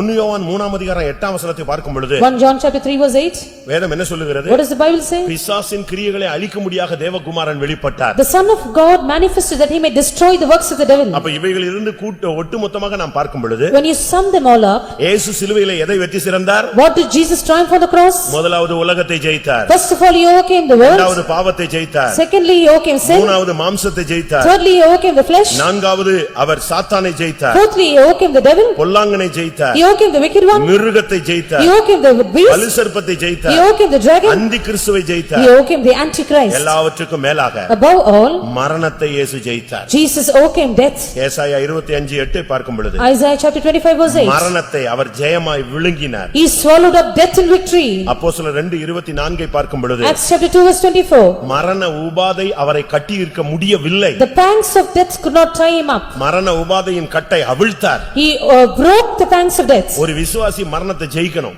A believer should overcome death. இன்னைக்கு நம்ம மரணம் தான் நமக்கு எல்லாருக்குமே கடைசி சத்துரு. Today, death is our last enemy. ஒருத்தர் விசுவாசத்துல நிக்கிறாருன்னா அவரை எப்ப கண்டுபிடிக்கலாம்? If a person stands for the truth, how can you find him out? மரணம்னா ஆடிடுவாரு. He will shake only if it is death that he faces. மரணம் நேரிடுகிறதா இருந்தாலும் ஜெயிக்கணும்னு தான் பைபிள் சொல்லுது. Bible says we should overcome even if we have to face death. நம்ம ஆளுங்க மத்த எல்லா பிரச்சனையும் ஈஸியா சால்வ் பண்ணிடுவாங்க. Our people will solve all the other problems easily. ஆனா மரணத்துக்கு ஏதுவான போராட்டம் வந்தா அப்பதான் விசுவாசம் பரிசோதிக்கப்படுகிறது. If our conflict is unto death, then only our faith is tried. கிறிஸ்து எனக்கு ஜீவன் சொல்லுகிற ஒரு கூட்டம் சபைக்கு தேவை. We need a group of people who says Christ is my life. சாவு எனக்கு ஆதாயம் சொல்லுகிற ஒரு கூட்டம் தேவை. We need a group which says death is my gain. அதனால தான் நல்லா செத்தவங்களுக்கு பெட்டியில நம்ம போடுறோம், கிறிஸ்து எனக்கு ஜீவன், சாவு எனக்கு ஆதாயம். Those who have a good death, this is what we put in their coffin box. Christ is my life, death is my gain. அடையார்ல பாஸ்டர் கே ஸ்டீபன் இப்ப சமீபத்துல இறந்தாரு. Pastor K. Stephen recently died at Adaya. நான் கிட்ட நிக்கிறேன். I was very closely standing there. அப்படி ஒரு போராட்டமான ஒரு சூழ்நிலை. It was a time where he was striving. அதுக்கு மத்தியில அவர் கன்ஃபஸ் பண்றார். In the midst of that, he confesses. Christ is my life. He said, Christ is my life. எனக்கு அது அவர் சாவு போறாருன்னு எனக்கு தெரியாதா? ஐயோ பயந்துல போயிட்டாரு நான் யோசிக்கிறேன். I did not know because he was going to die, so I thought it was not like that. இங்கிலீஷ்ல சொல்றாரு, கிறிஸ்து எனக்கு ஜீவன், சாவு எனக்கு ஆதாயம்னு படபடன்னு அந்த பிரஷர் கூடும் பொழுது கத்துறாரு. நான் நினைச்சுக்கிட்டு இருக்கேன் இவருக்கு பயம் வந்துருச்சு, செத்து போயிருவோன்னு பயந்துட்டார் போட்டிருக்குன்ட்டு நான் யோசிச்சுக்கிட்டு ஐயோ பயந்துட்டாரு அப்படின்னு யோசிக்கிறேன். He shouted out aloud saying, Christ is my life, death is my gain in English. When I thought he is afraid of death, he is going to die. திரும்ப ஒரு 5 நிமிஷம் கழிச்சு திருப்பி அதே மாதிரி ஒரு கிரிட்டிக்கல் கண்டிஷனுக்கு வரார். Within 5 minutes again he came to a critical condition. திருப்பி அதே இது சொல்றார். Again he repeated the same words. அப்ப நான் பக்கத்துல தான் நிக்கிறேன், என் மண்டையில ஒண்ணு ஏறல. I was standing very close to him, but I could not understand. நான் அவர் சாவார்னு எதிர்பார்க்கலையே. I never expected his death. அவர் மரணத்தை அறிக்கையிட அவர் எதிர்க்கிறார். He is trying to resist death. அவருக்கு சாவறன்னு தெரிஞ்சிருச்சு போல இருக்கு. அதனால அவர் என்ன செய்றாரு? பவுல் சொன்ன அறிக்கைக்கு வரார். பிலிப்பியர் 1:20-21க்கு வரார். He knew that he was going to die, so he came to the confession of St. Paul, Philippians chapter 1 verse 31 ஜீவனாலாகிலும் 22. மரணமானாலும் சாவினாலாகிலும் கிறிஸ்து என்னில் மகிமைப்படும்படியாகன்னு பேசுறார். He said, whether it be life or death, but that Christ may be glorified in me. கிறிஸ்து எனக்கு ஜீவன், Christ is my சாவு life, எனக்கு ஆதாயம். death is my gain. ரெண்டு trip சொன்னாரு. Twice he said this, கொஞ்ச நேரத்துல இறந்துட்டார். within a short while he died. அப்பதான் யோசிச்சேன், It is then இவர் பயத்துல சொல்லல, மரணத்தை என்ன செய்றாரு, ஜெயமா விழுங்குறாரு, எதிர்க்கிறாரு. It is then I understood he did not speak out in fear, he overcame death in victory. நம்ம என்ன செய்வோம்? What will we do? என்ன இப்ப உடனே தூக்கிட்டு போயிரு, சிஎம்சி கொண்டு போக முடியலன்னா அப்போலோ கொண்டு போயிரு, மெட்ராஸ் கொண்டு போயிரு, காப்பாத்திடு. Carry me immediately to CMC, if not for CMC, at least take me to Apollo in Chennai and Yeah. save me. Yeah. Why? ஏன் சொல்லுங்க பாப்போம்? Why do we say that? மரண பயம் இல்ல, வாழ்ந்த வாழ்க்கை சரியில்லைங்கிற ஒரு பயம் தான். It is not the fear of death, but because we have not, இல்லன்னா நான் போறதுக்கு ready ஆயிடுவான்ல. we are prepared to go then. உடனே அவனுக்கு தான் தெரியுமே, ரதம் தெரியுமே. You know, you can immediately see the chariot. அவனுக்கு தான் ரதம் தெரியுமே, தேவதூதர்கள் வர்றது தெரியுமே. You can see the angels of the Lord descending for you. முடிய போதுன்னு சொன்னதா அவன் சொல்லிடுவானே, அதோ வர்றாரு, If your end is மீட்பர் வருகிறார். if your end is right, then you can immediately say, my Redeemer cometh. ரதம் வருது எனக்கு, The chariots are coming down for me. தேவதூதர்கள் வர்றாங்கன்னு சொல்லுவானே. You can say the angels of the Lord come. Life இல்ல, அதனால சொல்றாங்க எப்படியாவது இந்த ட்ரிப் தப்பிட்டு அடுத்த ட்ரிப் போராடுவோன்னு You பாக்குறான். do not have a proper life, that is அப்படியா? why you try to escape this time. ஒரு விசை ஒப்புவிக்கப்பட்ட விசுவாசத்துக்காக நாம் தைரியமாய் போராட வேண்டும். We should boldly contend for the faith which was once delivered to the saints. இயேசு மரணத்தை ஜெயித்தார். Jesus overcame death. 1 கொரிந்தியர் 15:55 படி, According to 1 Corinthians மரணமே 15:55. உன் கூர் எங்கே, பாதாளமே உன் ஜெயம் எங்கே? O death, where is thy sting? O victory, O grave, where is the victory? Our பாதாளத்தை ஜெயித்தார். He overcame the grave. அதனால தான் அப்போஸ்தலர் 2:27 பார்க்கும் பொழுது, Acts 2:27 we read, அவருடைய ஆத்துமாவை நீ பாதாளத்தில் விடீர். thou shalt not leave his soul in hell. அவருடைய ஆத்துமா பாதாளத்துக்குள்ள போகல. His soul did not head to hell. பாதாளத்தின் வாசல்கள் சபையை மேற்கொள்வதில்லை. The gates of hell shall not prevail the church. கர்த்தருடைய பரிசுத்த நாமத்துக்கு மகிமை உண்டாவதாக. Glory be to the holy name of the Lord. எல்லாரும் கண்களை மூடுவோம். Let's all close our eyes. பிரியமானவர்களே, ஜெயம். Beloved ones, victory. ஒருவேளை இதுவரைக்கும் உங்களுக்கு ஜெயம் இல்லாமல் இருந்திருக்கலாம். Perhaps up till now you did not face the victory. சிலுவை மரணம் உனக்கு ஜெயத்தை The தரக்கூடியது. death of the cross is that which will bring you victory. இயேசு தனக்காக மட்டும் ஜெயிக்கல. Jesus did not triumph for himself. இயேசுவின் ஜெயம் உன்னுடைய என்னுடைய ஜெயம். The victory of Jesus is yours and mine. வேதம் என்ன சொல்லுகிறது? What does the Bible say? குதிரை யுத்த நாளுக்காக ஆயத்தமாக்கப்படும். The horse is prepared against the day of the battle. ஜெயமோ கர்த்தரால் வரும். Safety or victory is of the Lord. இன்னைக்கு எத்தனை பேர் விசுவாசிக்கிறீர்கள்? How many of you believe this? கர்த்தர் இன்றைக்கு உனக்கு ஜெயத்தை தரப்போகிறார். Today the Lord is going to grant you the victory. என்ன ஜெயம்? What is that? நம்முடைய கர்த்தராகிய இயேசு கிறிஸ்துவினாலே நமக்கு ஜெயம் கொடுக்கிற தேவனுக்கு ஸ்தோத்திரம். Thanks be to God which causes us to triumph in everything in வேதம் Christ என்ன Jesus. சொல்லுகிறது? What does the Bible say? எப்பொழுதும் எங்களை கிறிஸ்துவுக்குள் அவர் வெற்றி சிறக்க பண்ணுகிறார். He makes us triumph in Christ always. எல்லாரும் கண்களை மூடி முழங்கால் படி. Let's all close our eyes, be on our இந்த knees. மார்க்கம் ஜெயத்தின் மார்க்கம் அல்ல, முற்றும் ஜெயம் கொள்ளுகிற மார்க்கம். This religion is not a religion which is victorious, it is a religion which makes you a conqueror. எத்தனை பேர் அதை விசுவாசிக்கிறீங்க? How many of you believe this? நம்மில் அன்பு கூறுகிறவராலே நாம் முற்றும் ஜெயம் கொள்ளுகிறவர்களாய் இருக்கிறோமே. We are more than conquerors through him that loved us. இயேசு சிலுவையில் ஜெயித்தார். Jesus overcame on the cross. இன்றைக்கு நீயும் நானும் ஜெயிக்கும்படியாக இந்த வார்த்தைகள் அனுப்பப்படுகிறது. These words are sent unto us that we might be victors today. அவருடைய வெற்றி உனக்கும் எனக்கும் சொந்தமானது. His victory is yours and mine. ஆம் என்று எத்தனை பேர் சொல்லுகிறீங்க? அவங்க மட்டும் உங்களுடைய வலது கரத்தை உயர்த்துங்க. How many of you admit with the same? Lift up your right hands. இயேசுவின் சிலுவை வெற்றி என்னுடைய வெற்றின்னு சொல்றவங்க முழங்கால் போட்டு கைகளை உயர்த்துங்க. The victory of the cross of Jesus is mine. All those who say this, lift up your hands. இயேசு உலகத்தை ஜெயித்தது போல நானும் ஜெயிப்பேன். I will be victorious just as Jesus overcame. நானும் மாம்சத்தை ஜெயிப்பேன். I will overcome the flesh. நானும் பாவத்தை ஜெயிப்பேன். I will overcome sin. நானும் மிருகத்தை ஜெயிப்பேன். I will overcome the beast. நானும் பொல்லாங்கனை ஜெயிப்பேன். I will overcome the wicked one. நானும் வலுசர்ப்பத்தை ஜெயிப்பேன். I will overcome the dragon. நானும் அந்தி கிறிஸ்துவை ஜெயிப்பேன். I will be victor over the நானும் Antichrist. மரணத்தையும் பாதாளத்தையும் ஜெயிப்பேன். I will overcome hell and death. நான் முற்றும் ஜெயம் கொள்வேன். I will be a conqueror. கிறிஸ்துவின் அன்பை விட்டு என்னை பிரிப்பவன் யார்? Who shall separate me from the love of Christ? நான் முற்றும் ஜெயம் கொள்வேன். I shall be a conqueror. இன்றைக்கு ஜெயத்தின் வல்லமையை நாம் பெற்றுக்கொண்டு திரும்பி செல்வோம். Today receiving the power of victory, let us return. இயேசு சிலுவையில் வெற்றி சிறந்தார். Jesus triumphed on the cross. உலகத்து மனுஷர்கள்ல ஒரு கூட்டம் One group of people in the world இத துக்க வெள்ளின்னு சொல்றாங்க. call it a day of sorrow. இன்னைக்கு அழுதுகிட்டே போவாங்க. They will keep lamenting as they return. ஆனா அதே நேரத்துல உலகத்துல இன்னொரு கூட்டம் சொல்லுகிறது, Another group in the world says, இது நல்ல வெள்ளி, குட் ஃப்ரைடேன்னு சொல்லுது. this is a good Friday. நம்ம இந்த ஃப்ரைடே என்ன சொல்ல போறோம்? What are we going to address this Friday?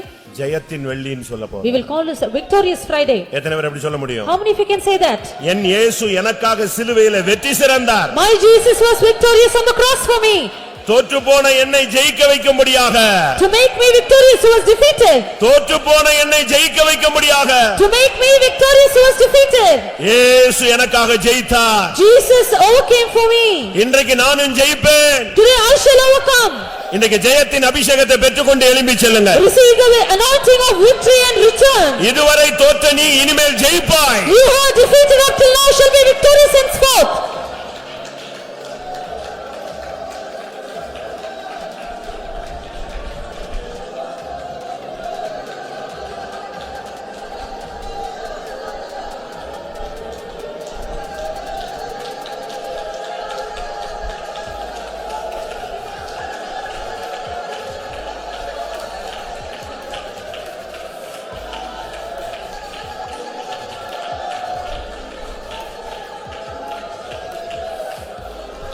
ஆமா, வசனத்தை நான் சொல்ற வார்த்தையை கவனிச்சிட்டு நீங்க உங்களை ஒப்பு கொடுங்க. You hearken to my words and surrender yourself. இயேசு ஒரு வார்த்தை சொன்னார். Jesus uttered a word. நான் ஜெயங்கொண்டது போல Just as I overcame, ஜெயங்கொள்ளுகிறவன் எவனோ he that overcometh, அவன் என்னோடு என்னுடைய பிதாவின் சிங்காசனத்தில் என்னோடு கூட உட்காரும்படி அவனுக்கு அருள் செய்யப்படும். I will grant him to sit with me on the throne with my father, just as I overcame and sat with my father on the throne. இயேசு எப்படி ஜெயிச்சாரோ அப்படி ஜெயிக்கிறவனுக்கு சிங்காசனத்துல இடம். He that overcometh, just as Jesus overcame, has his part in the throne. இப்ப இயேசு எதெல்லாம் ஜெயிச்சிருக்கிறாரு? What has Jesus overcome now? சொல்லுங்க. உலகத்தை, He's overcome the world, பாவத்தை, the sin, மாம்சத்தை, the flesh, மரணத்தை, death, பாதாளத்தை, hell, அந்தி கிறிஸ்துவை, the antichrist, மிருகத்தை, the beast, வலுசர்ப்பத்தை, the dragon, பொல்லாங்கனை, the wicked one, சாத்தானை, Satan, பிசாசை the devil. அவர் ஜெயிச்சது போல Just as he overcame, யார் ஜெயிக்கிறானோ அவனுக்கு சிங்காசனம். all those who overcome will have the throne. இயேசு ஜெயிச்சது மாதிரியே நீ ஜெயிக்கணும். You have to overcome just as Jesus overcame. உங்க அப்பா எப்படி ஜெயிச்சாரோ அது மாதிரி நீ ஜெயிக்கணும். அதான் நீ பிள்ளையினுடைய அடையாளம். If you overcome just as your father overcame, that is the sign of a son. எத்தனை பேர் அப்படி ஜெயிக்க உங்களை ஒப்பு கொடுக்குறீங்க? How many of you are going to surrender for this anointing? நீங்க உங்க வலது கரத்தை மட்டும் உயர்த்துங்க. Only lift up your right hand. உன்னை அழைத்தவர் உன் கரத்தை பிடிப்பார். The one who called you will hold your hand. நான் ஜெயித்தது போல என் மகனே என் மகளே நீ ஜெயிக்க நான் உனக்கு அருள் செய்வேன். My son, my daughter, I will grant you to overcome just as I overcame. எப்பொழுதும் ஜெயிப்பாய். When will you overcome? எங்கும் ஜெயிப்பாய். You will overcome everywhere. நான் உனக்கு ஜெயம் தருவேன். I will grant you the victory. என்னுடைய ஜெயம் உன்னுடைய ஜெயம். My victory is yours. உலகத்தில் இருக்கிறவனில் உனக்குள் இருக்கிறவர் பெரியவர். He that is in you is greater than he that is in the world.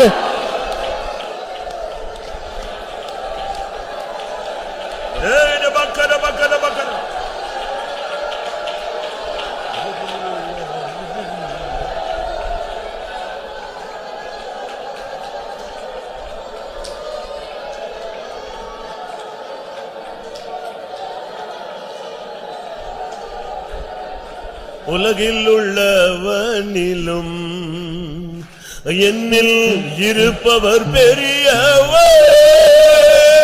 உலகில் உள்ளவனிலும் என்னில் இருப்பவர் பெரியவர்.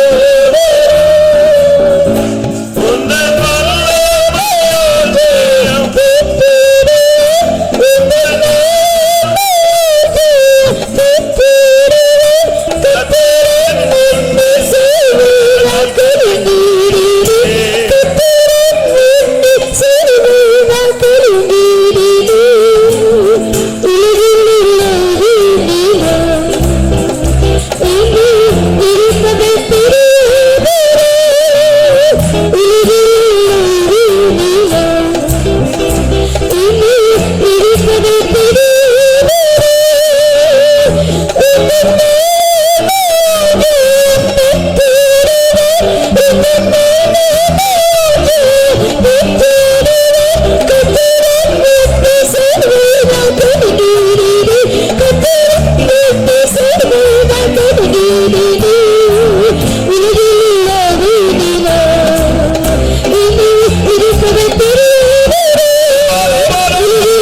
முத்திரை.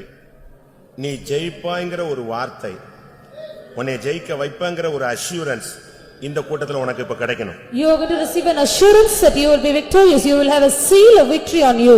எத்தனை பேருக்கு தேவை? நீங்க இந்த குட் ஃப்ரைடேக்கு வந்துட்டு நீங்க சும்மா போயிட கூடாது. You should not return empty as you come for this meeting. இனி நீ உலகத்துக்குள்ள போற. You are going to go into the world again. நீ அங்க ஜெயிக்கணும். You should be victorious there. நீ எங்கெல்லாம் தோத்தையோ அங்கெல்லாம் நீ ஜெயிக்கணும். Everywhere you are defeated, you should overcome. உன் குடும்பத்துல ஜெயிக்கணும். In your family. நண்பர்கள் மத்தியில ஜெயிக்கணும். Among your friends. உன் வேலை ஸ்தலத்துல நீ ஜெயிக்கணும். In your office. உன் பிசினஸ்ல ஜெயிக்கணும். In your business. உன் ஊழியத்துல ஜெயிக்கணும். In your ministry. பிசாசை ஜெயிக்கணும். Overcome the devil. தெய்வனை வல்லமைகளை ஜெயிக்கணும். Overcome the powers of enchantment. சர்ப்பத்தை நீ ஜெயிக்கணும். Overcome the dragon. இதோ கர்த்தர் உன்னை அபிஷேகம் பண்ணுகிறார். All the Lord is anointing you.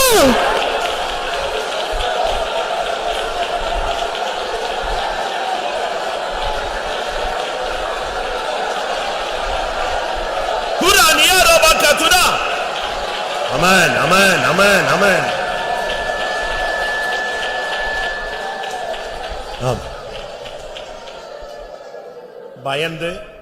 பயந்து நடுங்கி அவிசுவாசியாய் கோழையாய் ஒரு ஓரத்துல ஒதுங்கி நின்ற ஒரு மனுஷனை கர்த்தருடைய தூதன் தேடி போனான். The angel of the Lord sought for a man who was afraid, who trembled, who became an unbeliever and a coward and sat and was in a corner. யார் அவன்? Who was he? அவனை பார்த்து கர்த்தர் என்ன சொன்னார்? What did the Lord tell him? இந்த கூட்டத்துல நீ ஒதுங்கி அவிசுவாசியாய் பயந்து நடுங்கி ஏதோ ஒரு சர்வீஸ்க்கு போணும் நீ வந்திருக்கிற. ஆனா உன்னை தேடி கர்த்தர் வந்திருக்கிறார். You have come as an unbeliever, as a coward, as one who is afraid and trembling just to attend the meeting, but the Lord has sought for you. இன்னைக்கு கர்த்தர் உனக்கு சொல்ற ரெண்டு வார்த்தை. Two words of the Lord to you. பராக்கிரமசாலியே. O mighty man. இது உனக்குரிய வார்த்தை. This is your word. ஏன்? Why? உனக்கு தெரியும் நீ தோத்துருவேன்னு, ஆனா கர்த்தருக்கு தெரியும் உன்னை ஜெயிக்க வைக்க போறேன்னு. You know you will be defeated, but the Lord knows how to make you a victor. இன்னைக்கு கர்த்தர் உன்னை பார்த்து சொல்லுகிறார், பராக்கிரமசாலியே, கர்த்தர் உன்னோடு இருக்கிறார். Today the Lord tells you, oh mighty man, the Lord is with you. நீ பயப்படாத. Fear not. நீ ஜெயிப்பாய். You will be victorious. உன்னை ஜெயிக்கும் அபிஷேகம் உனக்குள் இருக்கிறது. You are the anointing which makes you triumph. நீ பெற்ற அபிஷேகம் ஜெயத்தின் அபிஷேகம். The anointing that you receive is a victorious anointing. ரிபக்கரபக்கரபக்கரபா.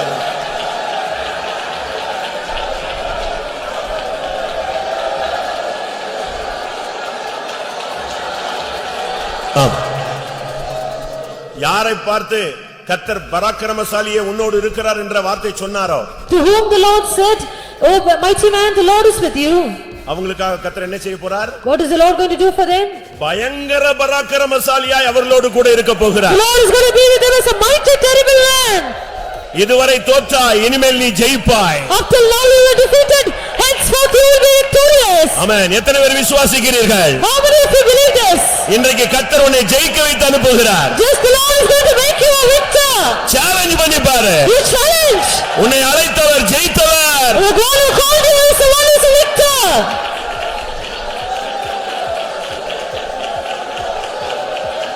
உந்தன் வல்லமையால் ஜெயம் பெற்றிடுவேன். உந்தன் வல்லமையால் ஜெயம் பெற்றிடுவேன். கர்த்தரின் முன்னே செல்வ கட்டளையிலே. கர்த்தரின் முன்னே செல்வ கட்டளையிலே. உந்தன் வல்லமையால் ஜெயம் பெற்றிடுவேன். உந்தன் வல்லமையால் ஜெயம் பெற்றிடுவேன். கர்த்தரின் முன்னே செல்வ கட்டளையிலே.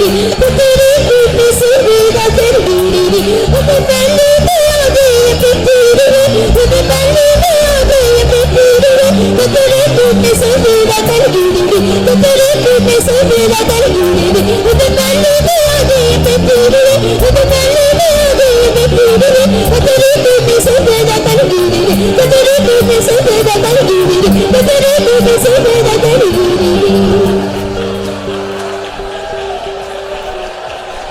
ஆமா. சிலுவையிலே வெற்றி சிறந்தவர் நம்முடைய மத்தியில் எழுந்தருளினார். அதற்காக ஸ்தோத்திரம் பண்ணுவோம். தான் எவைகளை ஜெயித்தாரோ அவைகளின் மேல் ஜெயத்தை கொடுப்பேன் என்று வாக்குத்தத்தம் பண்ணி இருக்கிறார். அதற்காக ஸ்தோத்திரம் பண்ணுவோம்.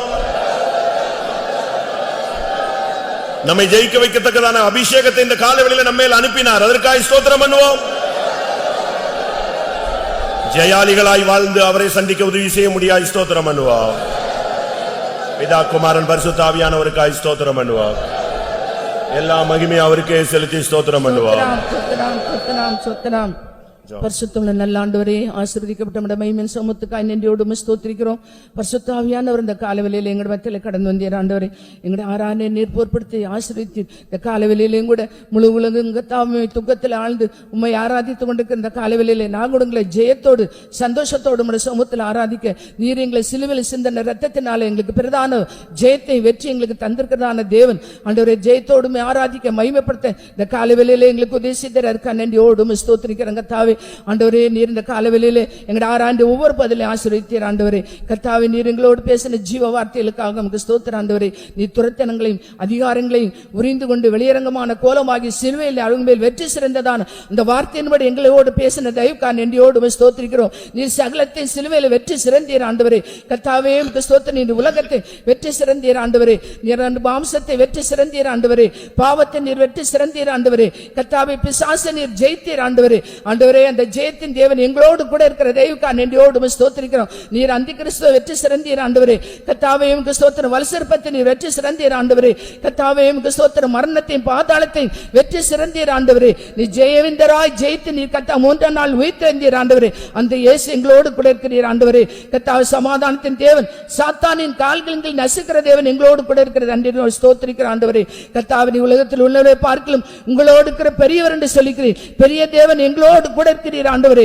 கர்த்தாவே, உமக்கு ஸ்தோத்திரம். சாட்சியின் வசனத்தினாலும் ஆட்டுக்குட்டியின் ரத்தத்தினாலும் அவனை ஜெயித்தார் என்று சொல்லப்பட்டிருக்க அந்த ஜெயத்தின் தேவன் எங்களோடு கூட பெரிய கர்த்தர் எங்களோடு கூட பிரதான ஜெயத்தை கட்டிட்டு இருக்கிற தயவுக்கா நன்றியோடு ஸ்தோத்திரிக்கிறோம். இந்த வசனத்தை கேட்ட நாங்களும் கூட அதை உரிமையாக்கி கொண்டு அந்த வாக்குத்தத்தங்களை நாங்கள் பிடித்துக் கொண்டு சத்துரை ஜெயிக்க, பிசாசை ஜெயிக்க, உலகத்தை மாம்சத்தை ஜெயிக்க ஆவியானவர் எங்களுக்கு பலன் தந்திருக்கிறீர்கள். ஸ்தோத்திரம் ஆண்டவரே. இந்த அபிஷேகத்தை நாங்கள் புதுப்பித்துக் கொண்டு அபிஷேகத்தினால் நிறைப்பப்பட்டவர்களாக சகலத்தை ஜெயிக்க வல்லமை அதிகாரம் தந்த இயேசுவை நாங்கள் சார்ந்து கொண்டு இந்த வனாந்தர ஓட்டத்தில் ஜெயகரமாய் ஓட கிருபைதாரும். எங்களை தாழ்த்துறோம், வெறுமையாக்குறோம். இந்த கெட்டதான இந்த கிருபையின் வார்த்தையின்படி நாங்கள் ஜீவித்து ஆண்டவரே, நாங்கள் ஜெயாளிகளாய் மாறி ஜெயித்ததான இயேசுவை நாங்கள் பின்பற்றி நாங்களும் கூட ஜெயாளிகளாய் மோடு கூட சிங்காசனத்திற்கு எங்களை தகுதியாக்கும். தாழ்த்தி வெறுமையாக்கும் கரத்தில் தரும். எல்லா துதிகரமையும் எடுத்துக்கொள்ளும். இயேசுவின் நாமத்தில் வேண்டிக்கிறோம் பிதாவே. நம்முடைய கர்த்தராகிய இயேசு கிறிஸ்துவின் கிருபையும் பிதாவாகிய தேவனுடைய அன்பும் பரிசுத்தாவின் ஐக்கியமும் நம் அனைவரும் சகல பரிசுத்தவான்களுடைய கர்த்தராகிய இயேசு மகிமையிலே வெளிப்படும் மட்டும் இருப்பதாக. ஹல்லேலூயா, ஹல்லேலூயா, ஹல்லேலூயா.